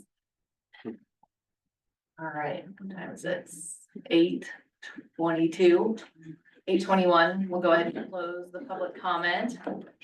Thanks, everyone, for engaging in our civic processes. This is great to see such a full house and so much support for the project. So at this point, Cole or Mitchell or Adam, if you want to indirectly respond to any comments made by the public to the board. Oh, I guess maybe I should have done that before it was closed. That's all right. Are you guys okay with that? Okay, thank you. Well, I just wanna thank everybody for coming. Very cool. I'm not an emotional guy, but it was just very cool and like have people kind of come out and support you. It's neat. And I think my only maybe support, or, kind of to bolster or underpin what a lot of people I think were saying was about the quality of what we're trying to do, right? And the town seems to be very focused on another 4,000 square feet of commercial, and we've heard like dentist office used quite often, and I like a dentist office on Silt or on Rislende. It doesn't really seem to fit, and it's not what we're trying to do, and I don't know how quality a dentist office is for the community. So I think, we go back to the issues that kind of were raised by the town as far as things that they're looking more for from us. And our argument is not about an additional 4,000 square feet of commercial. It's about really appreciating the tens of thousands of square feet of commercial that we are providing and the quality of it and the usability and the efficacy of it.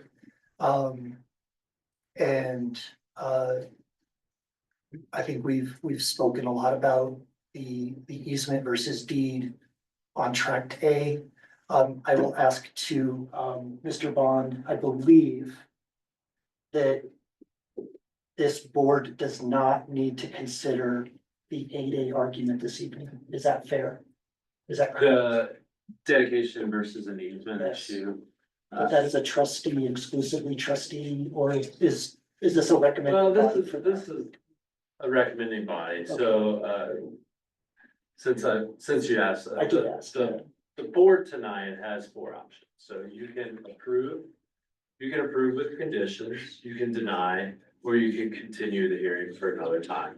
I think from a general, 10,000 foot view, we don't need to have everything nailed down completely. Of course, it's nice, but, there was a reference earlier to engineering doesn't have to be 100%. I feel that's an accurate statement. Maybe 90% might be a good, representation. I don't know where that engineering actually is, but no, we don't need to have every detail locked down. Obviously, town staff has recommended continuance so that they can continue to work on some issues that are still outstanding. But I agree that we don't need everything completely settled. We are still working and researching and trying to make decisions as far as the dedication versus easement. And we have staff recommendations and the applicant's request as well. Thank you. Thanks. I'm good. I mean, yeah, just what great support and I hope that that helps. Yeah, absolutely, it's noticeable. I'm gonna open it up to my fellow commissioners. I know, I've seen a few of us kind of furiously scribbling throughout the meeting, and so I would love to give everyone the opportunity, to be able to ask their questions. And I'm actually gonna start with our folks that are online to give, both Commissioner Wood and Westmoreland the floor first, if they have any questions of the applicants, and then we'll move to those that are in the room.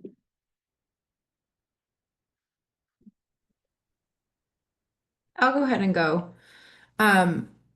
I want to just say I'm very blown away by the support and the thoughtfulness of this entire project, by the folks that came out and gave public comment. Projects like these make me really proud to live in Silt and be part of planning and zoning. So just thank you everybody for taking this time.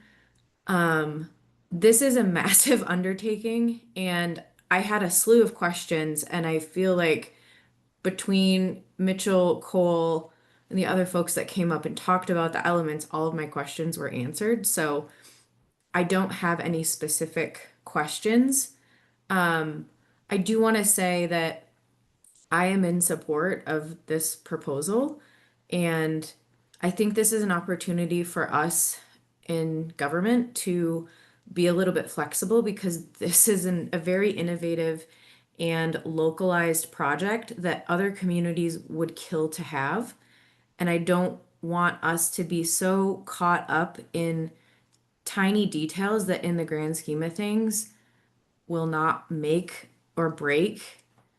So I just want us to keep those things in mind, because you can see how unique this is, and this opportunity won't come along again for us. So I appreciate all of the work, and I'm really excited to see this move forward. Thanks, Commissioner Wood. Commissioner Westmoreland? Sorry, I was having trouble unmuting. You're on good. I think I feel the same.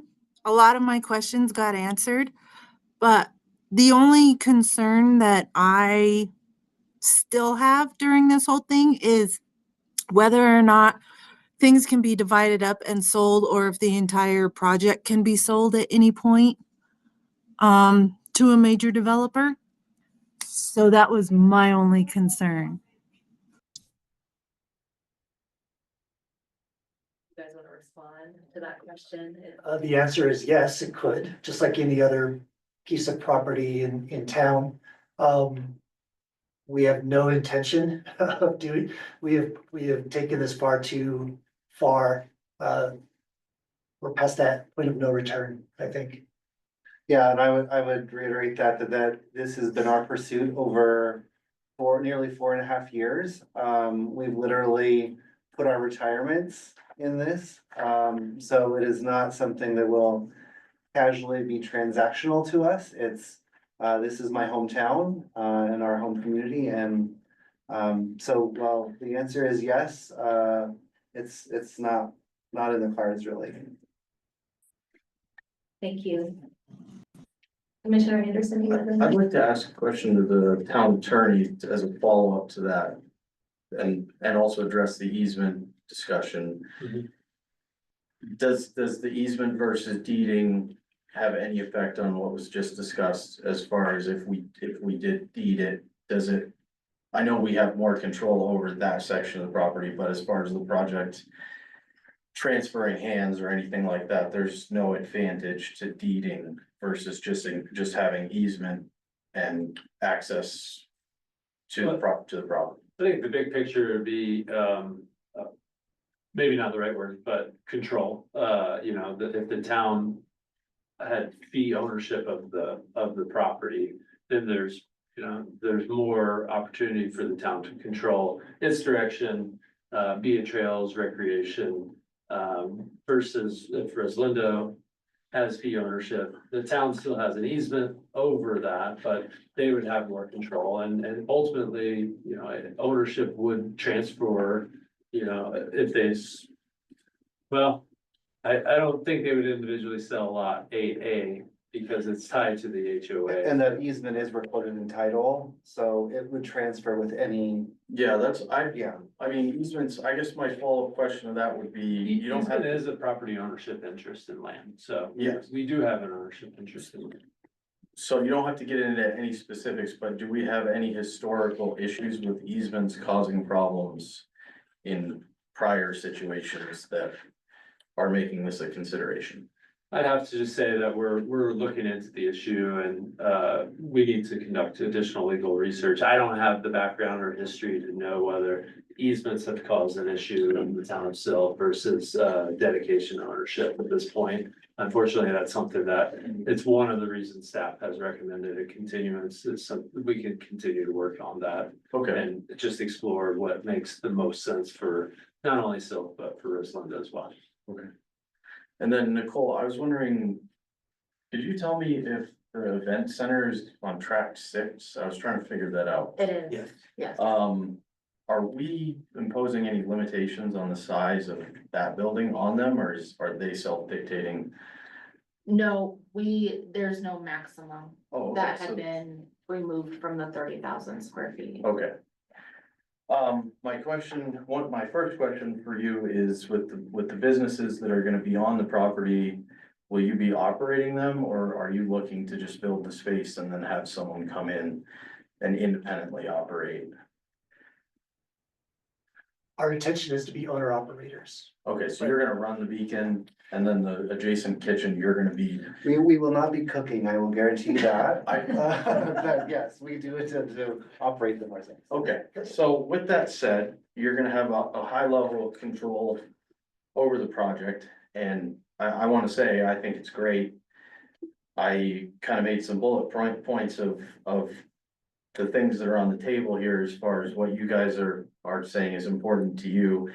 Personally, I know it's gotta be reviewed by legal, but I think the easement is sufficient and would allow us to focus on some other discussions. And instead of focusing on square footage, I guess for your business plan, it sounds like it's primarily like, business travelers who would need an event center, ranchers having a fair, something like that, music venues. But if you expanded the size of the event center, you're right beside the river and you've already got cottages, you've already got a restaurant to serve food. I feel like you're so close to being able to provide guide services for outdoor people on the river. You got a perfect takeout. You can have an easy, non-threatening trip down the river, pull out at Sill, you're right at your spot. I understand you only got so much space and rafting might not be appropriate, but fishing comes to mind. Hunting comes to mind. There's less equipment and less requirements with that. we're focused on track 3A a lot and the commercial use of that and putting it all there. So the reason I asked about track 6 is if we could horizontally expand your event space without encroaching on your vision. And, you know, I don't know that you can. Right. But if that was possible, then the additional space could be used to actually make this place a destination. Right. Instead of just coming here when there's an occasional concert or an occasional event at your event center, when you don't have bookings, you know, you can use the portion, the potential portion that would be for you, and then expand into the vacant space in other times when you don't have bookings. Right. And then we would have a situation where you got residential, you've got business, lodging, you've got some recreational, the cabin lodging, that would be, I would imagine it would be more geared toward people that were doing the full package, restaurant, catered food, all this stuff. Right.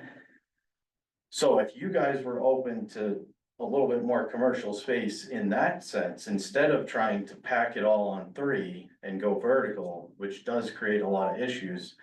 Personally, I would say I would like to give congruent building, because I also understand how difficult it is to build, finish, and then start building again Right. on the same tract of land. That's a huge challenge. Right. So in my mind, I want this to happen. And it's like, if you guys can provide a little bit more of a draw, and you might have to have a little bit more of a commercial space to do so, but if the overall plan incorporates the river and the stuff that you've got right there Yeah. at your disposal, I mean, 9A, people could fish off of that, you know, like, it could all tie together, and it might not have to be such a, you know, we want this, we want that. Right. I don't want a dentist's office over there, that doesn't make any sense. But if we could make, instead of square footage, if we could talk about what makes sense and actually make you guys have more pull. Yeah. And silk benefits, because right now we are a veteran community and we don't have much in the way of business. I'm really excited about your market, and if you're gonna be operating it, I hope that you're gonna be using local beef and local vegetables. Yes. Cause I mean, if it's retail, I would come shop there. I wanna shop at a farmer's market. I wanna buy local beef. I wanna buy stuff that's grown here. Right. So all this stuff is super exciting to me, and I don't wanna get, you know, I feel like the stuff we're supposed to address, the commercial requirements, directly ties to the track 3 stuff. And I think that if we can separate that out and discuss more broadly about just incorporating the outdoors and the river a little bit more. Yeah.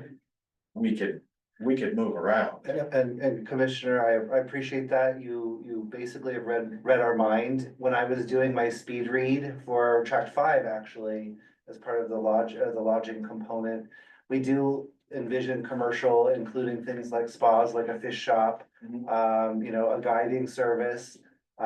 So those are in our head. Yep. And we are not restricted on the square footage there. Yep. We just, we couldn't list everything out in terms of what we wanna do. We're kind of focused on the event center first and the beacon, but yeah, we are solidly in that camp. Yeah.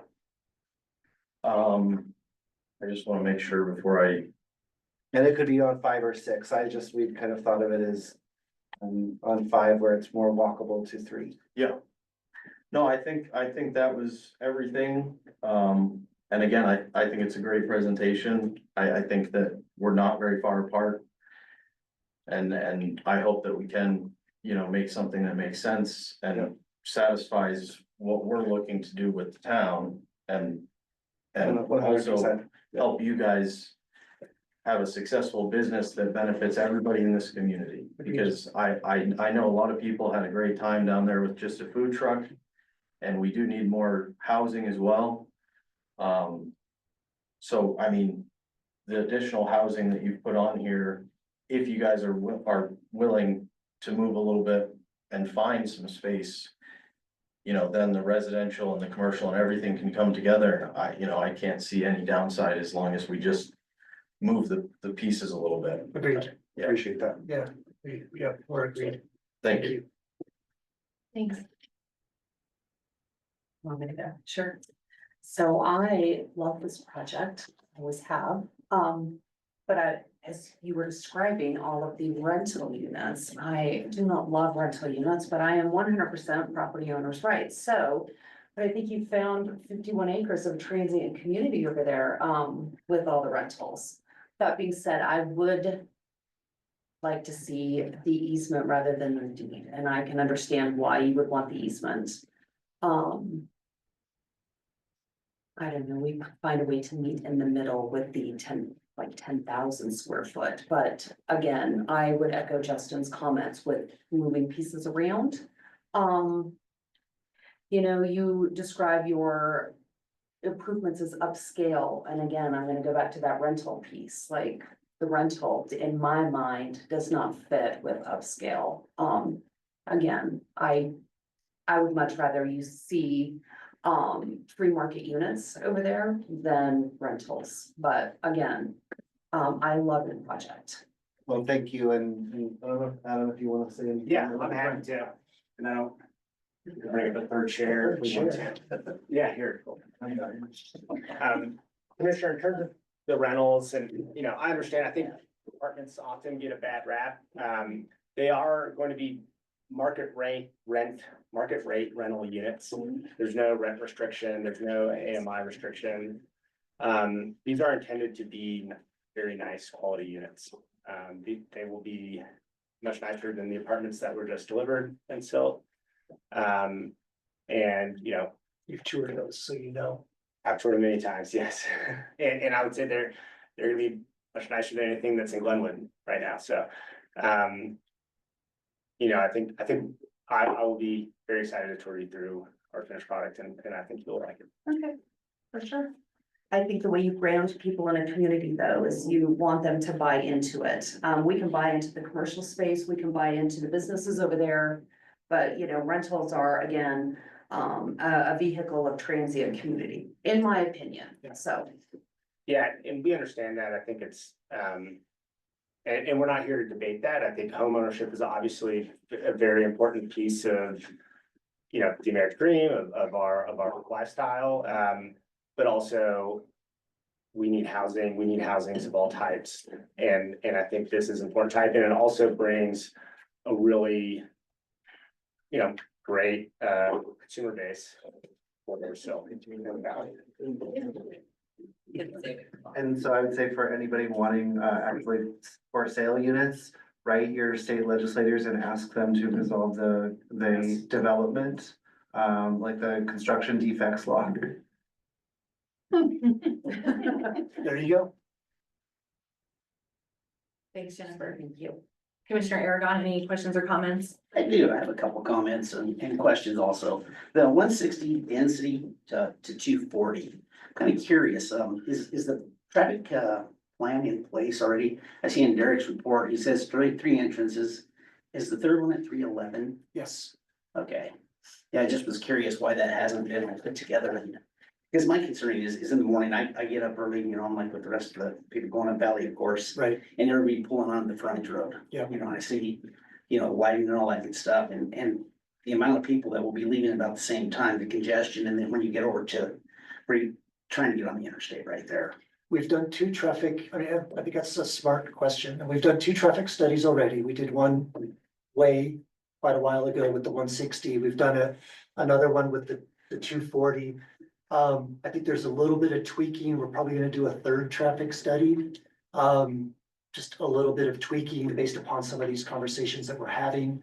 But that tract 4 will be designed to exit, enter from 311, just directly across from the Holland. So it becomes a four-way, not a stop, but it becomes a T intersection directly across from the hotel.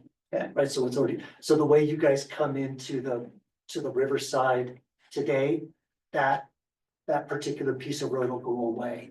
And the entrance will actually move to the north quite a bit. Okay, yeah, that's just, and then the other item I have is the height. You know, right now I know it's in floodplain. I see you guys are importing a ton of material. Most of it came from Lemon Springs there. be honest, it's bad material, the red stuff, that you have to run on clay, so they've had issues with it in the past. And Yeah, we're being a contractor, so anyhow, I didn't know what the elevation that was gonna be, you know, you said it's gonna match the height of the elevation of Holiday Inn at 40 feet. This is part of your report, so I didn't know if this is gonna be elevated higher at this location or what the difference is gonna be. I just didn't know if the town still had it. That would just be the maximum building height that they could go to, would be the 40 feet. Okay, and I just didn't know the differential, you know, from where ground level is now, how much it would So come. lot 4 is gonna come up about 4 feet from its existing grade. And so, and that's, I guess it goes lower as it's west, so it'll be raised more on the western side. With the high side being on that northeast piece. And the height, is measured from the finished grade. Yeah, finished elevation. Right, so we'll have to bring that up. It'll be about even with the frontage road in 311, there runs there, and then that's where we begin the measurement up to whatever gets built.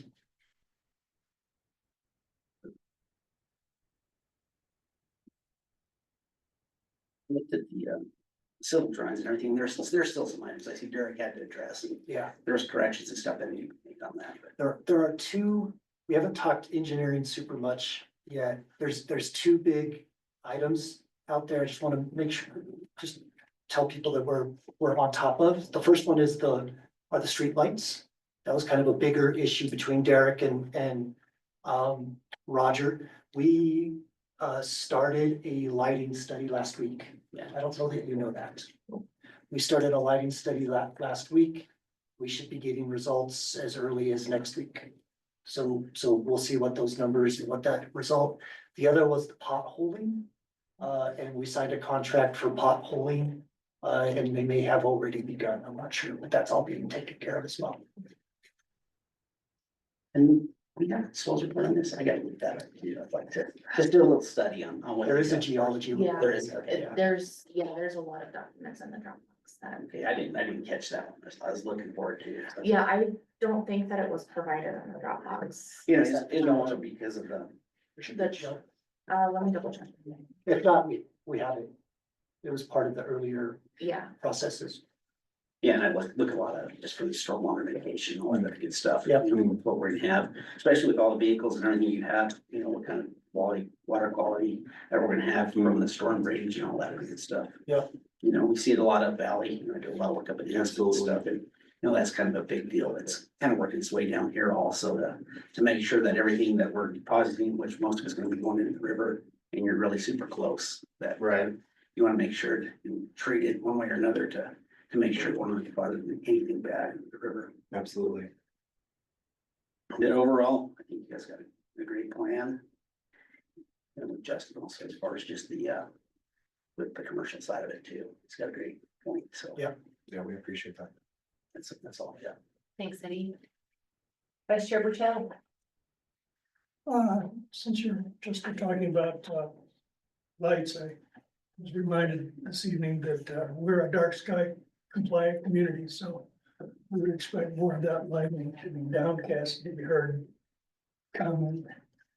Written comment that came in tonight. We don't want it to shine like the gas station. That's part of that too. Thank you. But I do want to say that we're close to the end. And there's certainly general support in the community and from the planning and zoning board that we support this project. We want the project to be a quality project, just as you stated. We want the commercial balance, just as I read in the report. And the commission, I think, in general, wants to work towards approval of this project.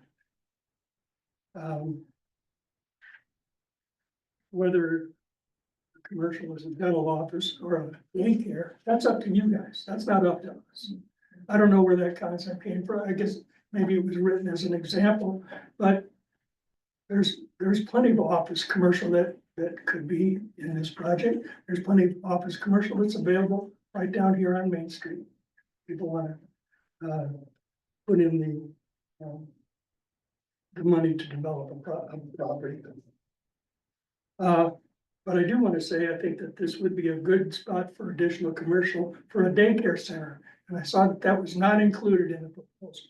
And that's disappointing when you have this number of units that are for rental. I will agree with the previous comment that, there might be a market for rental, but the town really desires to have a market for ownership in the community. Rental doesn't provide a buy-in to the community. People come and go year in, year out.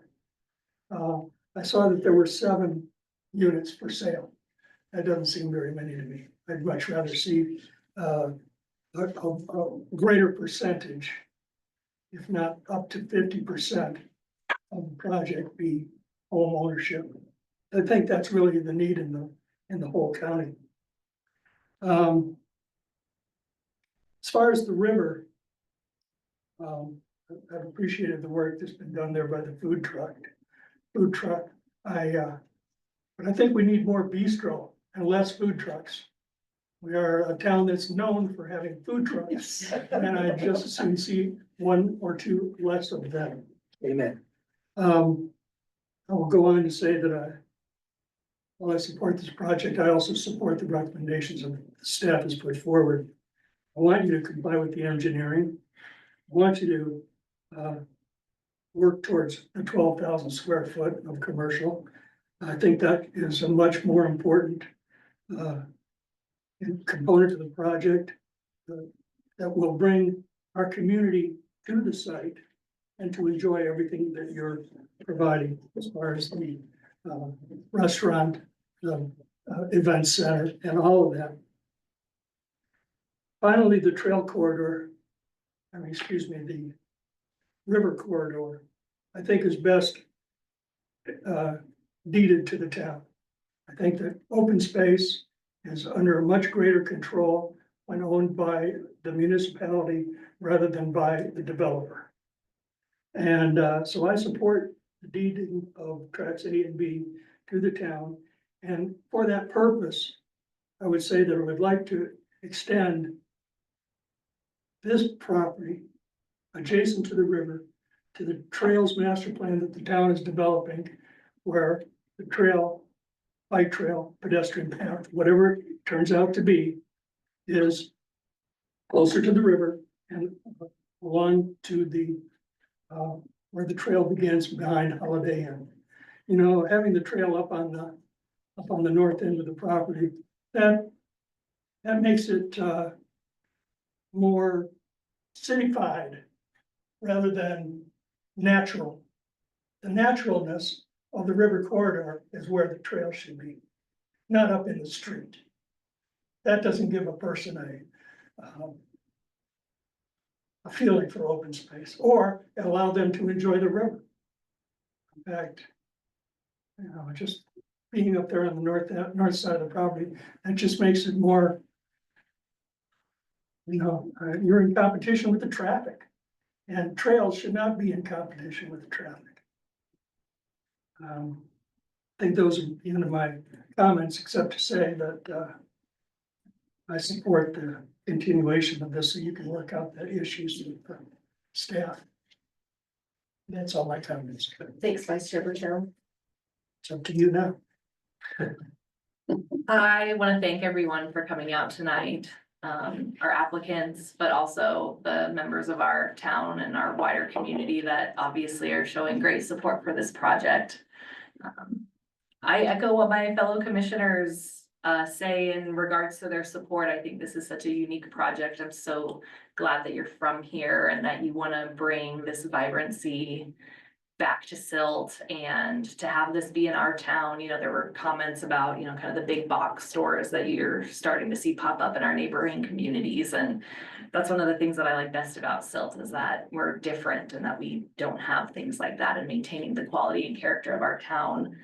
The project itself overall really lends itself to that. I also find myself agreeing with comments made by my fellow commissioners regarding I feel like you guys are like kind of putting us at odds with the staff right now, and that's just like not a great position for us to be in. You know, we take a look at our town code, our comprehensive plan. I've been a part of P and Z now for 6-7 years. And I think projects like this really highlight sometimes Silt's lack of progress around some of our town codes and our comprehensive plans. And I'm sorry that you guys are somewhat caught in the crosshairs of that, of being one of the first major developments that are really kind of coming at odds to that as town kind of works through that process. I would agree with Vice Chair Berteau's comments regarding following the recommendation of our town staff in terms of giving them a little bit more time to come to a consensus with you all. You all are such a vital part of this community and great community members. I see you out and about on so many different boards and really leading so much into this community that I wanna, and I think all of us like wanna find a compromise that's gonna satisfy what the town wants, but then also satisfy you as wearing your developer hats and facing real-time costs and timing and trying to figure out how can we approve this and get you guys digging in the dirt while still resolving some of these things. And I sometimes have to like take you out of like the personal way in which all of us kind of know you and unfortunately treat you like the developers that sometimes come in here. And for lack of a better term, like our board has definitely felt bullied before, in terms of things that developers come and ask us for. And so it's like, how can we hold you accountable wearing your developer hats when, you know, this is the concept, this is certainly not a finished product, but just having felt a little bit burned before by folks that represent certain things that come in front of us. And then the town not really having the teeth to be able to enforce that later on. And so I think because of those reasons, I would, I'm gonna most likely vote to continue this as well.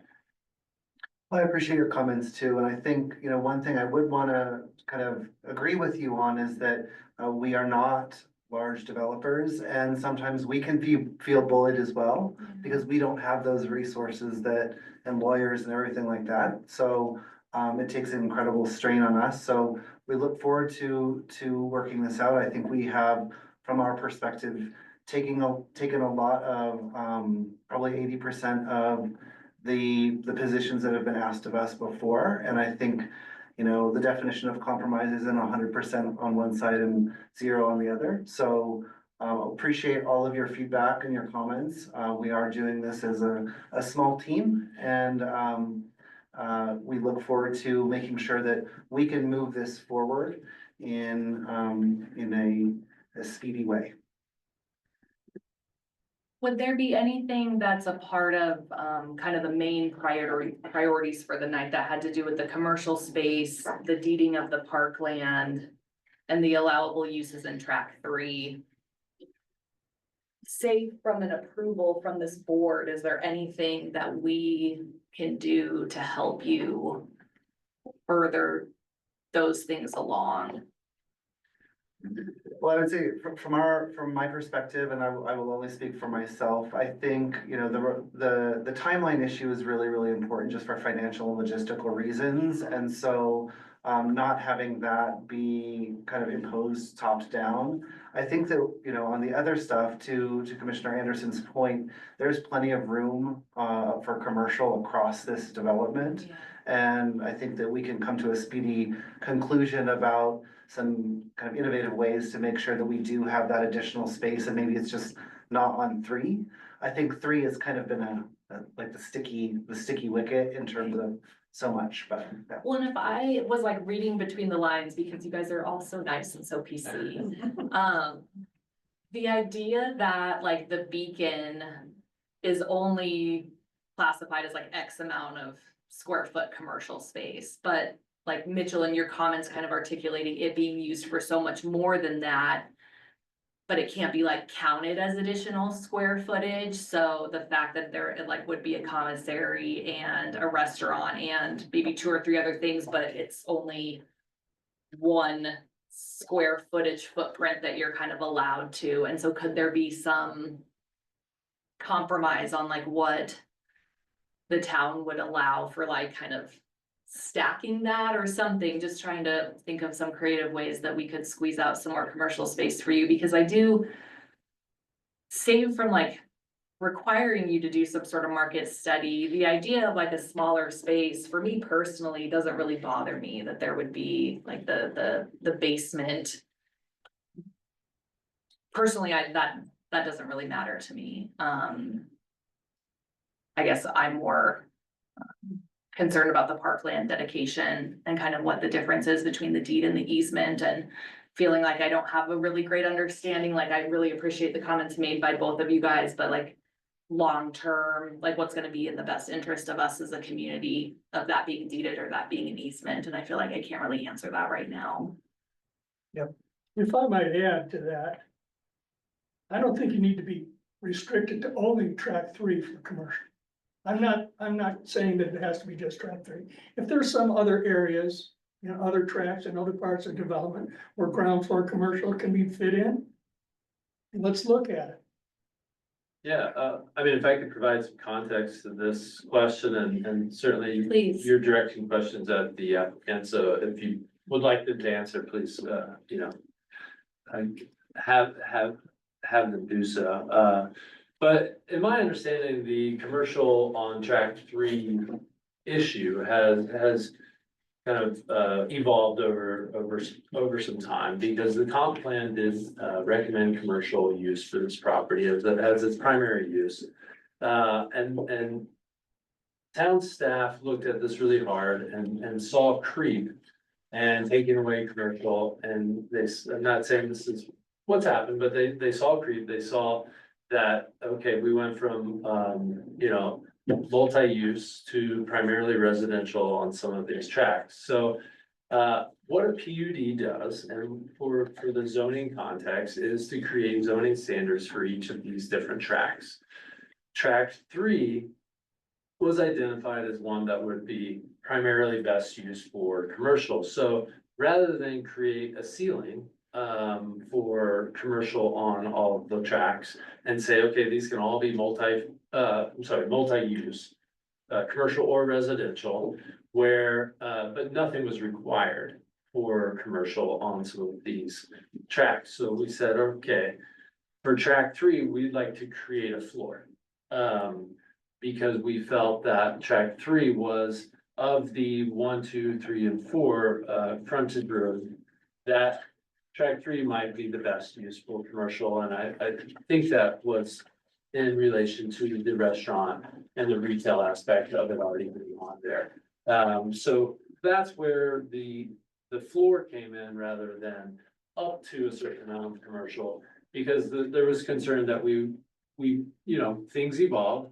You know, bond markets change, financial markets change, and projects get delayed, as we've seen over decades and years happen. So we wanted to create a situation where, you know, if something does go adverse and it doesn't get developed as it is originally, there would be at least one area that, outside of the other I understand there's event space and hotel, but there would also be a track 3 with a floor rather than a ceiling. That's why this is somewhat unique discussion with 8,000 square feet versus 12,000 square feet, because the town wanted to ensure that there would be some commercial.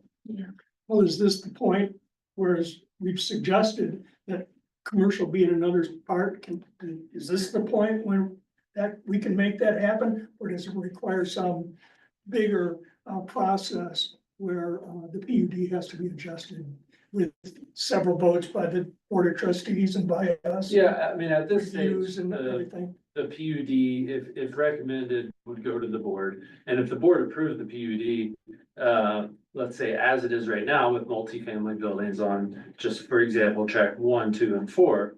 And then the applicant decided we'd like to build commercial on track 4, one of these buildings turned into commercial office space, then they would have to come back. or mixed use. or mixed use. Right now, they're all, pretty sure it's just all multifamily on those 3 tracks. So it would have to go through an amendment again, which, could snowball, and then, you have to potentially redo the development agreement and and we're working on the subdivision improvement agreement as well. So I think we have a good plan, and we're, if you want to focus on all the things we agree on, it's a tremendous number of things. Absolutely. Uh, That's a few of these things that are. At the moment, there's just a slight disagreement on what should be the minimum amount of commercial of this development. And, one of the issues with switching that to, say, the event space is now we would have to potentially alter that to create that floor, but that has not been discussed as far as I'm aware, and I haven't been involved in everything either, but Thanks that's for just your thought. some context to that. Yeah, thank you. So Chair Williams, I have a couple of things I'd like to speak to. I can expand a little bit more on the PUD question as far as like now is the time to change everything, because that is, we're in the middle of a PUD amendment. And I heard a couple comments about the goalpost moving. There's a PUD, there's an existing PUD. And within that existing PUD, it's the applicant had made a request and an application to change the PUD, which opened up the doors to rediscuss everything within the PUD and figure out what does that look like? The reason why the commercial got brought up the way that it has been is because the applicant is requesting additional residential. And so that takes away from the ability to do the commercial. And so that's where the town staff and applicant got together and figured out, what does that look like? If it's only gonna be proposed, it was originally only proposed to do multifamily across tracks 1 through 4, and then just have only the beacon as the commercial. And that's where, we have governing documents that we have to refer to and we have to abide by. And that is the comp plan, deeming this primarily commercial. And so we look at that and we have to say it doesn't meet the requirement of the comp plan. If it's only residential across all of those zone districts, it's not enough commercial. Yeah. And from town staff's perspective, it's not enough. And so what does that look like? Where else can commercial go? We had conversations with the applicant about increasing commercial within other tracks, but they wanted to make sure that the zoning within, like the events tract, just included what would be qualifying for, what would be an accessory to the event center itself. And so that's where it kind of got narrowed down throughout conversations over the last few months of tract 3 already has commercial. So that would be the give on the town's take for the increased residential is if you move, because right now tracks 1 through 4 within the existing PUD are residential and commercial. It's supposed to be a mixed use. And so that was the give on the town staff side is if we're gonna take away that commercial element from 1, 2, and 4, then there's gotta be an increase in commercial somewhere. And that's where tract 3 already having the beacon, that's where they said, well, and it was the developers that looked at it and said, well, actually, this little section over to the east of the beacon, we can add a little bit more commercial. And so that was the direction of the applicant, that's where they wanted to add the additional commercial space. The square footage, I think it is important because I think we all need to remember, I too got excited over the pictures and it's beautiful and it's pretty and it's exciting. But we're here for the PUD and the PUD is a governing document. And so we can get super excited over what the applicants are proposing and overlook the fact that your job is to make sure that the PUD is the governing body, that if it did switch hands, you're still comfortable with what the new developer might do over there, which might not be the pretty picture or the elevated level that the current applicant is looking to do. This was part of that Stillwater project that had years and years and years of development and planning and even that changed, the 2008 recession, if that were to hit today and they weren't able to develop that. And the PUD being the governing document, if we're not careful and cautious to dot i's and cross t's and ensure that it's what the town is comfortable with. If it's not an event center, if it's not what exactly they're proposing, are we okay with the way that the governing document is reading currently? And so that's the goal tonight with the PUD, is making sure that we're comfortable with the way that the governing document is reading, not with the amazing proposal that they're giving us, because it is exciting, it is amazing. But are the governing documents covering the town's zoning and comprehensive plan of use of that parcel in particular? Is that gonna cover what somebody else may wanna come in and do? And so there's been a lot of compromise on the commercial aspect and the residential aspect, and it is the applicant's request to increase the commercial, which inevitably increase the residential, which inevitably decreases the commercial use within this zoning document. And so I would just challenge everybody to make sure that that's at the forefront of their mind, because like I said, this is a great project. It's exciting. We want to see it move forward also. And we're trying to get to the point where, how do we get to a yes? How do we protect the town and the comprehensive plan and what's best for the greater good, but then also enable these gentlemen to do what it is that they're trying to do?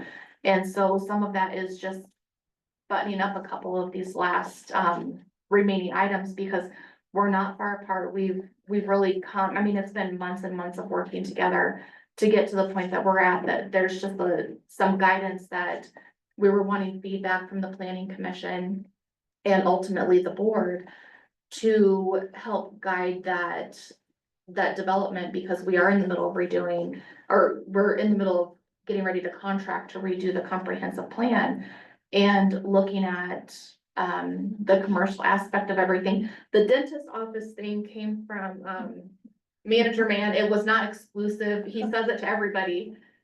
It's not exclusive to this parcel, but he tells, there's a lot of development happening on South Sill. This is not the only parcel developing.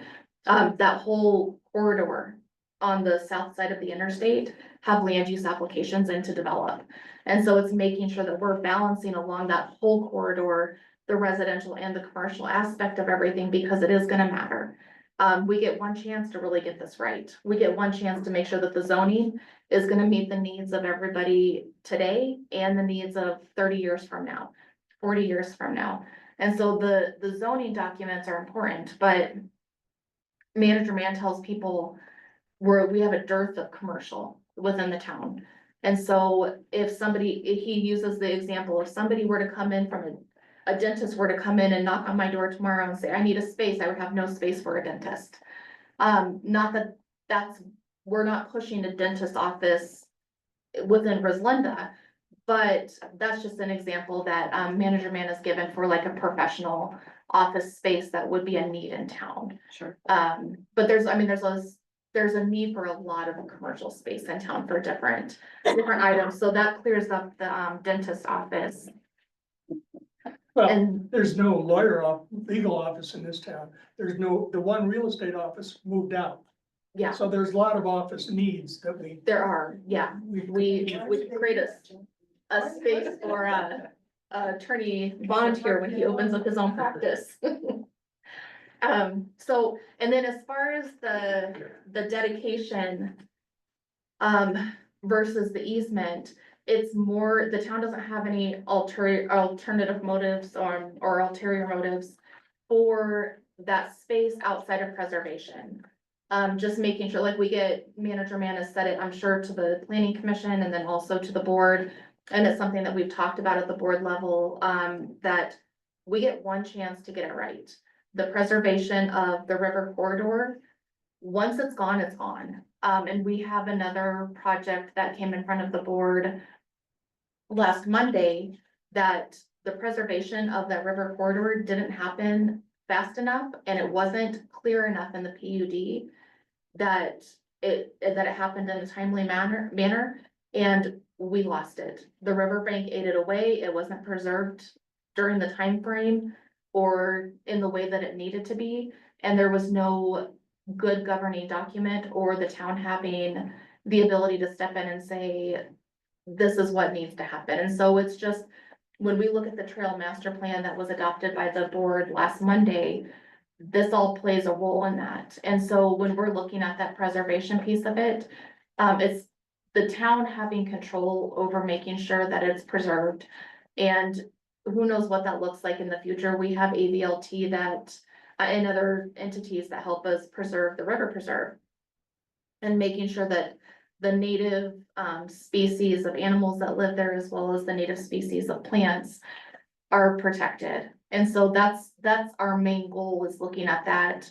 If it were to switch hands or sell, or something were to change, we have an easement on it, but they could develop it into something that wouldn't align with preserving the river corridor to what we would want it to be. Or right up to the easement. Or right up to the easement, yeah. Yeah, so that's kind of where, you know, and part of it would have to come back in front of, part of it would have to come back in front of, the Planning and Zoning Commission, because the way that the PUD is worded says that there's certain preservations that have to take place within the island as it is. But that's our main goal with that. That's it, good, bad, or indifferent. That's just the frame of thinking that was around it. So, Thank you, Nikki, I Yes. appreciate that. Any final comments from my fellow commissioners? Only to accept to add to what I already said about the trail. You know, I don't know why you wanna have a trail, a bike or pedestrian trail right adjacent to I-70. But that being said, if you're ready for a motion, I'm ready to make one. Yeah, before you do that, I do wanna just make a couple of comments, just as being the representative, SILT representative to the Lava Trail. I do really appreciate that you guys have, put the Lava Trail, or put components of the Trail Master Plan within, this concept plan. I think I would be remiss if I didn't,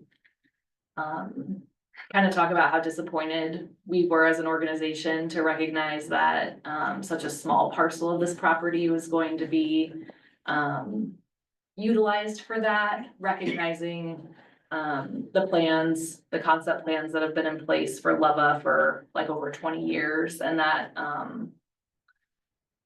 those weren't as strictly as enforced, or didn't have the teeth that I thought that those documents did when those were first coming before us.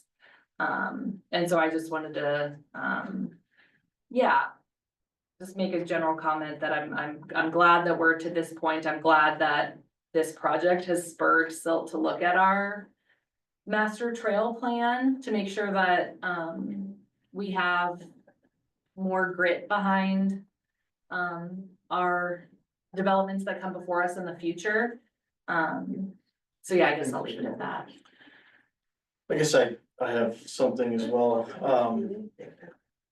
So my impression of this discussion was just basically to get input, and get our collective kind of consensus as to help you guys, to help the whole process. If we were theoretically to approve it, can these issues be worked out, or does it have to come back to us? you would have to have very specific conditions of approval. Yeah, it would be that the easement, I don't know what the timeline for research, it would be that the easement dispute has to be resolved. And figured out, and the town has to make a decision of what needs to happen, and then they would have to. You know, we'd have to cross that bridge at that time. And then the commercial space, yeah, maybe it's not a hard number. But if that discussion can occur, and there can be a reconciliation between the town, and I understand I'm newer, so I haven't been here for.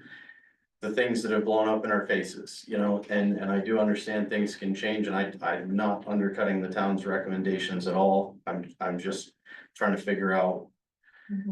How to hold them accountable, and, you know, make sure that the things that we did put in conditions are followed and resolved, and there's an agreement. Do we need, you know, Cause it still has to go to the town, the board. To the It's- board. It seems like we were gonna provide input. Does it have to circle back to us to do a full review? Or is that stonewall the town before anything gets approved? The, Go ahead. sorry, the legal premise is when it comes before the board, they can move forward with it unless they make, substantial changes. If they make substantial changes, they have to resubmit it to planning and zoning for approval or for recommendation. So I don't know the definition of a substantial change for, in this context, whether it's, I would imagine that if you recommended approval with certain conditions, and they don't, they don't take that Then it would come back. recommendation, I don't think it would come back to you unless it was a substantial change. Okay, And, take whatever the word substantial you want, but I view substantial as, something big. Changing track for the commercial would Yeah. certainly qualify as a substantial change. I'm just trying to understand if we continued it, then we have this whole meeting again. And it doesn't sound like there would be a substantial change that occurs. It's just gonna be a decision on those two.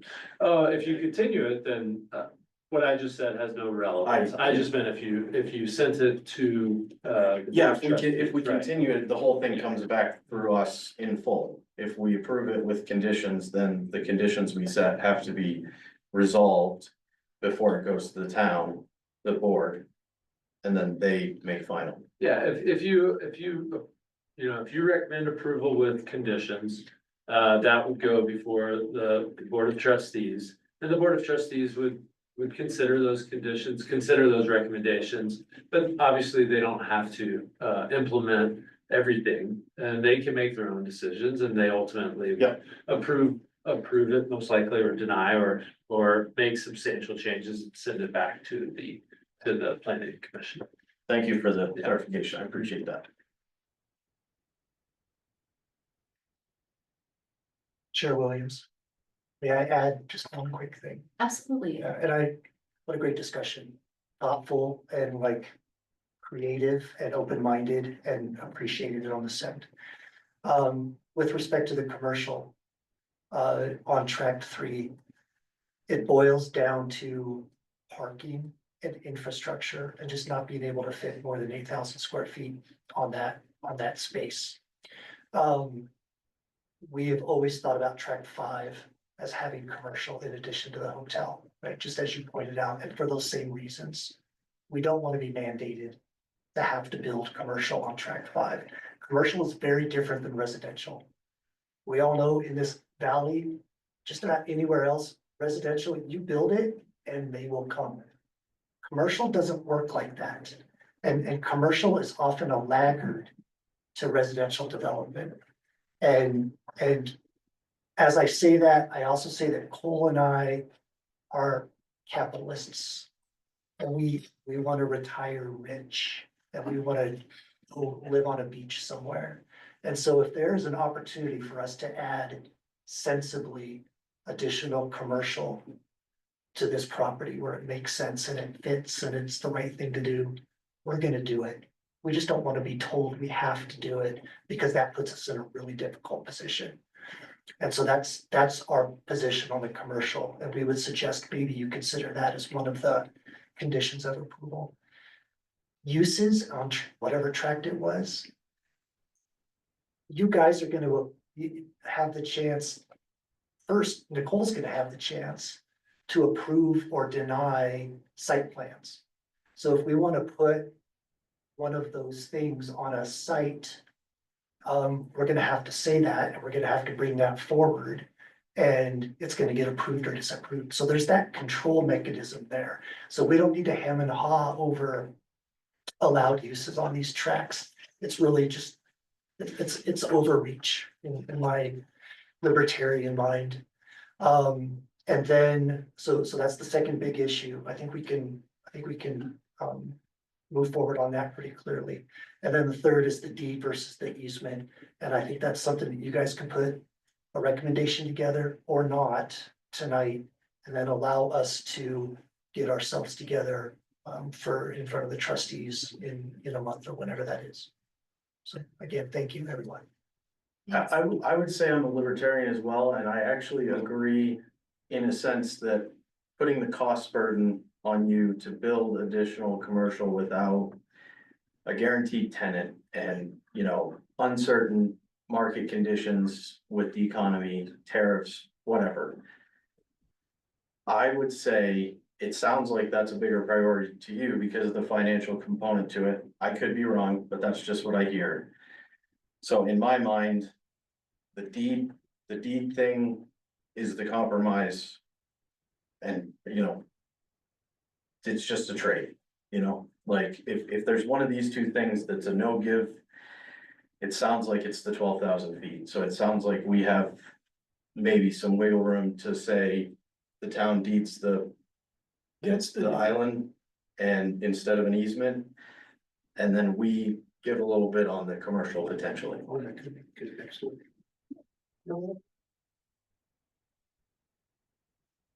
Yeah, I mean, I think we can have those discussions. You know, well, obviously, we can come to a compromise. I would say that, you know, within the documents that you did read, we did have some, regardless of what whether it was deed or easement, some restrictions on uses, because we are really concerned about some of the sensitive spots on those tracks. And if it, you know, potentially including something like a mutually agreed upon trail system or access or what have you. Yeah, I think we can probably find a way forward on that. Their attorney Chad Lee has his hand raised. Thank you so much. Chad, do you have something that you'd Good like to add? First off. Hey, guys, can you hear me? We Yes, can. Yes. Great. Great discussion, great presentation. Thank you, everybody. I just procedurally, we would really love to move this project up to the trustees. We've been here for 3 hours. We've hashed this out. We will have time between now and then to try to compromise with staff. I just don't want to be in the same position the next time we come before you after another hour or two where we're still not at a compromise. And you know, we've received some mixed direction from this board, and we'd love for you guys to just give us a recommendation of approval with conditions or without conditions, or continue if you need more information. So thank you. Yeah, thanks for that, Chad. I appreciate it. You know, as Nicole had kind of mentioned, we have one chance to get this right, so I'm willing to stay here for a while to chat it out, and I think these guys are too, so.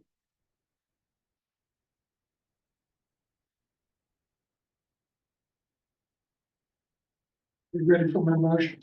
And you have your whole commission here tonight. So the non-voting members are Commissioner Wood and Anderson. Our alternate. They're the alternates that are not voting members tonight. Thank you, Nicole. Yes. Commissioner Berto.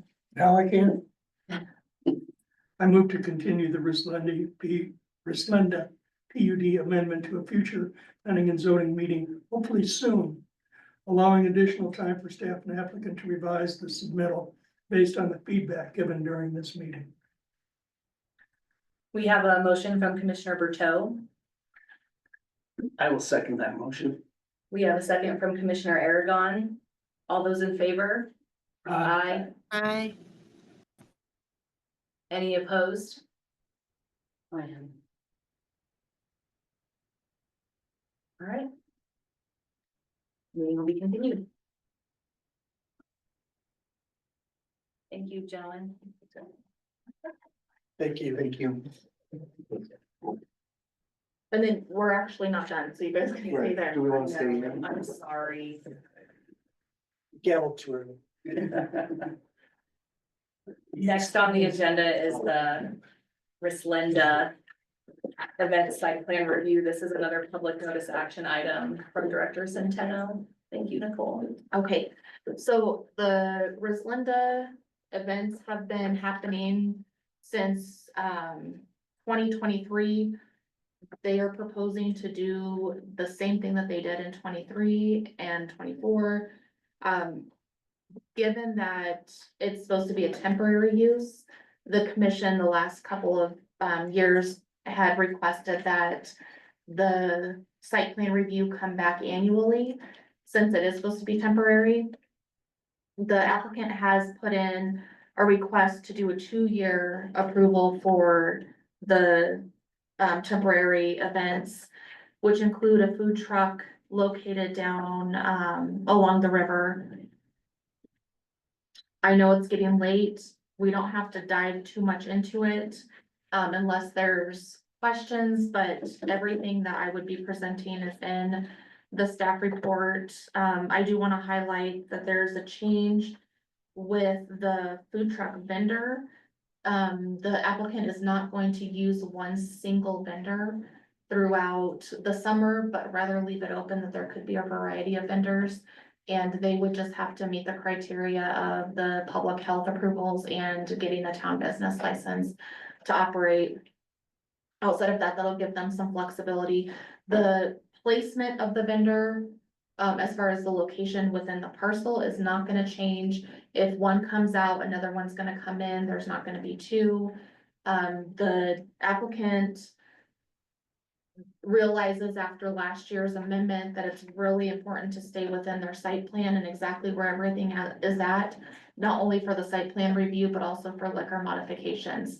So what they're proposing as far as their site plan is what they'll stick to, within the, throughout the summer months of 25 and 26 seasonal years for their, operations.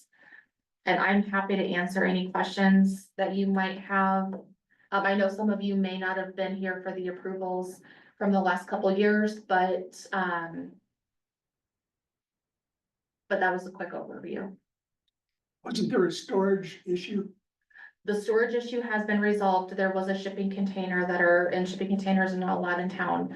So that was an 8x20. They have remedied that by 2 8x10 sheds. The sheds are not connected because it was gonna be less viable for them to reuse the sheds, and deeming that this is a temporary use. They were hoping to keep those separate. They did go through a liquor modification that passed at the board level last Monday.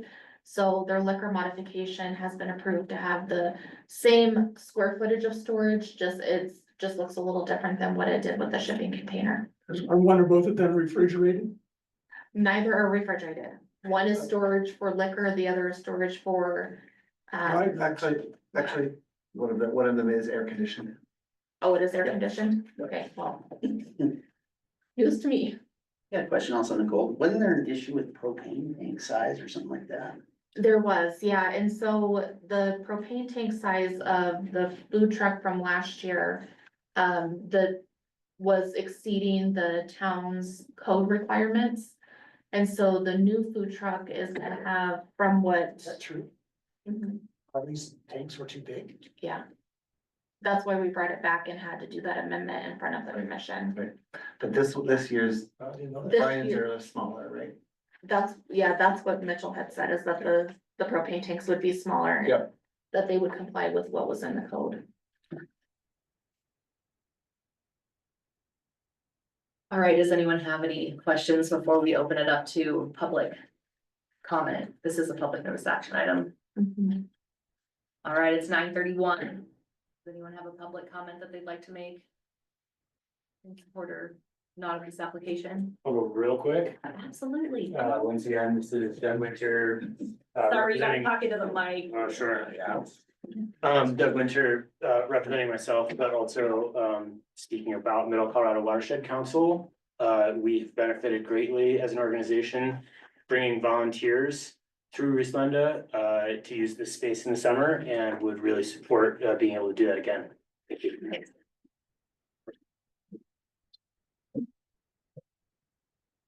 All right, any other public comments? Go ahead and close the public comment at 9:32. Any further comments from the board? Any comments from our applicants? Nope, we're looking forward to a really, nice. I have a 14 slide PowerPoint. No, I appreciate again, this opportunity. My one, sort of request outside of tonight's sort of, up or down vote. We've talked a lot, I think over the last 3 hours about pushing the code and working along the edges and trying to evolve, how we think about innovative businesses and entrepreneurialism. This cost us $500 to come in front of you guys tonight for this site plan. The only thing that's changed is the food truck. That's it, right? The sheds, that was part of a separate, it was permitted, inspected and approved, right?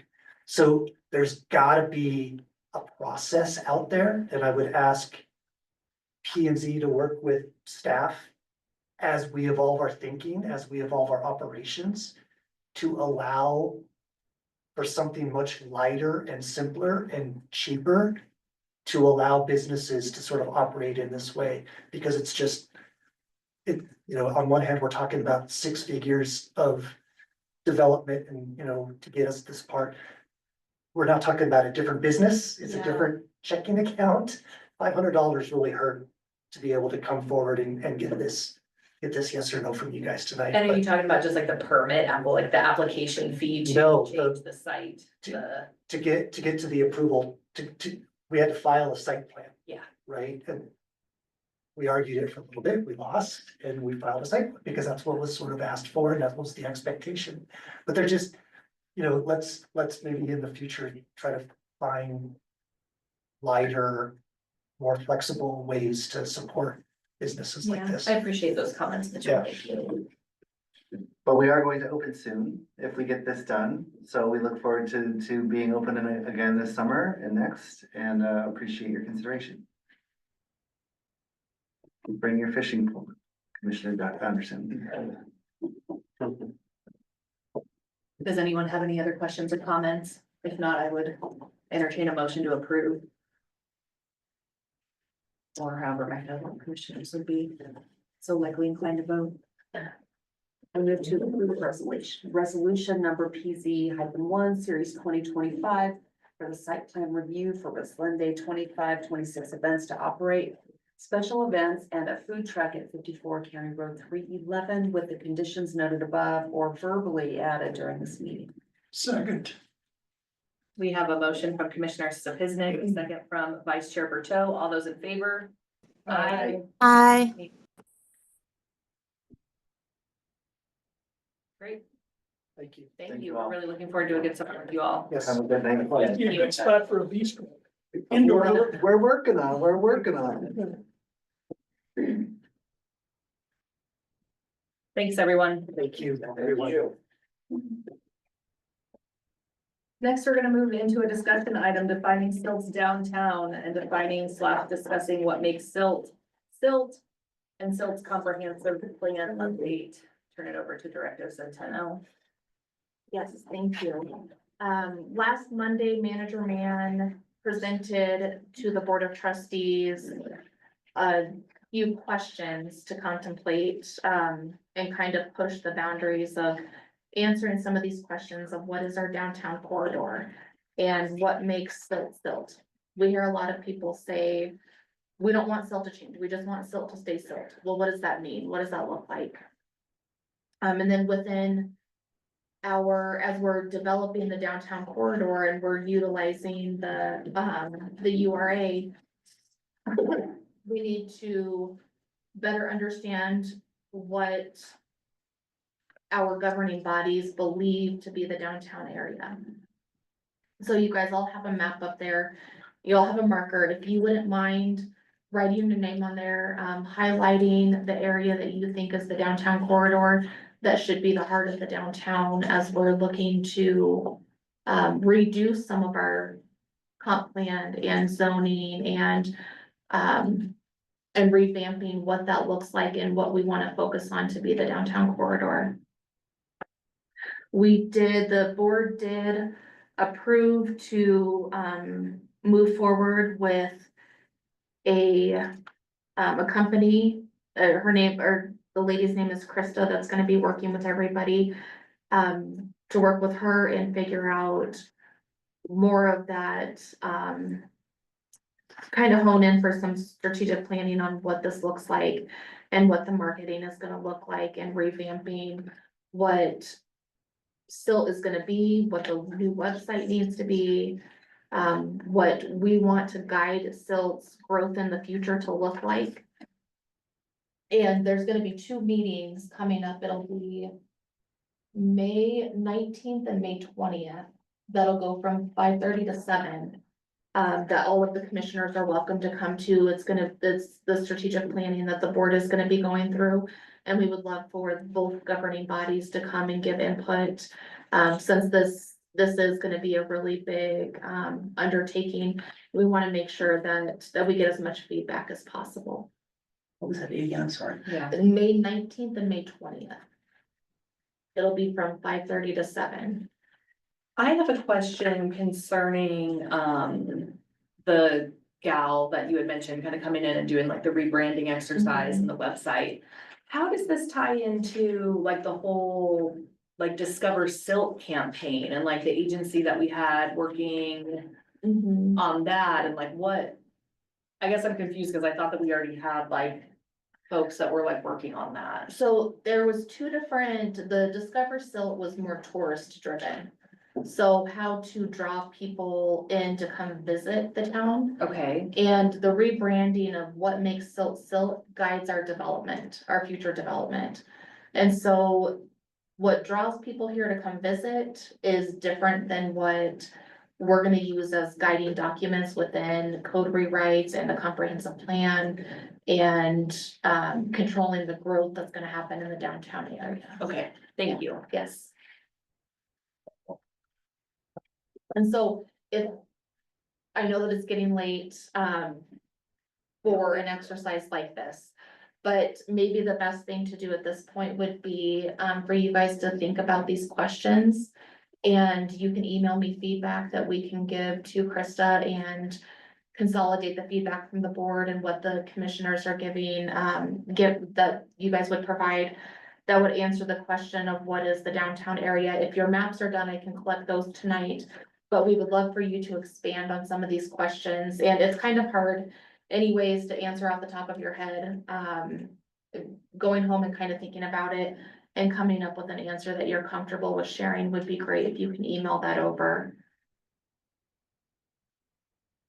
Also a meeting between P and Z and the Board of Trustees. Yes, so we do the quarterly meetings. We're not quite at the point that we'll have the next quarterly meeting. But it is kind of a joint meeting, not in the sense of the quarterly ones, but coming together on the 19th and 20th would be, it would be both boards coming together for those meetings here, yes. And we'll send more information out. Yes.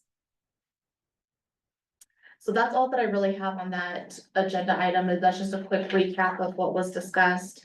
If you want to read through that and give some feedback, that would be great. Okay. Yeah, thanks. I would encourage all of my fellow commissioners to please take a look at that and email Nicole your thoughts prior to the 19th. Is there like a deadline that you'd like those in by? Yes, if we can get them, we'll start consolidating stuff the week before, so if we can get it the week before. Maybe by the 13th, that would give a full week. Okay. For everybody to really think about it and come up with some answers. I would also encourage you to go watch the last Monday's Board of Trustees meeting where Manager Mann took the Board of Trustees through like a similar exercise. Yeah, it's helpful. Yes. Great. Any other questions on that agenda item? Nope. No. Great, we'll move on to the planner's report. Anyone have any questions on this month's planning report? Any line items that you want to point out, Nicole, or? We had, as far as events, we had a good Easter egg hunt. Great. Several kiddos came out. The poor face painter was there for hours, but she was enjoying herself being there, so she was a lot of fun. So I appreciate everybody that helped with that. We had a successful Arbor Day tree planting. There's a new tree over in the Spruce Meadows Park. And we will be doing a ribbon cutting for Spruce Meadows. There's new fall protection and that park's been revamped, so that's exciting that, that's been redone and we have a new tree over there. For Spruce Meadows. Spruce Meadows is off of First Street. So there's, yeah. Yeah. And then, we did have Silt on sale this last weekend. So hopefully that went well for everybody. We advertised for them. Our next event coming up is going to be a movie night in the park, and then we have 2 concerts in June. We have a concert in July. And then we have our large band coming August 28th, which is the Thursday that's gonna kick off Labor Day. So, Labor Day. So that's exciting that we were able to figure things out with them. And that'll be a really great, concert. We have a lot of really great concerts, so. It's their name is Hairball. And so, Rock and roll. they're a mix. I mean, they dress the part. There's costumes, there's people dressed up from Kiss, from Van Halen. Oh, awesome. From AC/DC. So, yeah, it'll be super exciting. Going? No, we're going. Yes. Great. Yeah, it'll be really good. So we have some fun, exciting things coming up. We're deep into soccer season. So that's exciting. Have you had any response to your softball post? Not as much as I would prefer. So we're definitely we have several sports programs that have really taken hold in our community, and then we have some that, we're just not gaining a ton of interest quite yet. So it might just be in phases that certain things take off before other things A do. lot of them signed up on the earlier ones for the little rec leagues. Mm-hmm. It's like Newcastle and Rifle. Yeah. They had that about a month and a half, 2 months ago. Yeah, and there's, Little League is going on, so competing with Little League, there's more and more kids joining Little League. That makes it harder for like rec leagues, because there's a difference. It's like a club competitive versus rec, which is just very developmental. And there's a lot of kids, if they're interested in baseball, they've started at a very, very young age and they're in Little League at this point. Yeah. So it might just behoove the town at this point to better, guide people to Little League if that's what they're wanting to do. And just bring the kids that are just learning just the basic rec stuff, bring those to the town and try to support and feed into our nonprofit youth organizations that are providing services like Little League. So, yes. Great, thanks, fabulous work as always. Thank you. Way to pull off this meeting too, that was really well done, that was, yeah. I appreciate you guys staying so late. Absolutely. Before we wrap up, round robin, do any commissioners have any other comments that they'd like to make? I took up enough time. We did, and I wanted to call attention to that fact. I really appreciate you guys staying late. I disdain comments that have to do with how late that we're staying by folks. And so I really appreciate that you guys don't complain about it and we get the job done. You probably saw me get a little picky there when, you know, that fellow had made that comment about it, but I truly believe that. And thank you, Attorney Bond, for coming down tonight and just helping support. It was a pleasure to be here. I don't know that I've met most of you, so Yeah. thank you for having me. Hopefully we see you back around. It's really, yeah, it was nice to feel like we had your support in terms of being able to offer a bit of perspective representing the town, so thank you. Yep, glad I could be here. Thank you. Make a motion to adjourn. Second. Everybody. Bye. Good night.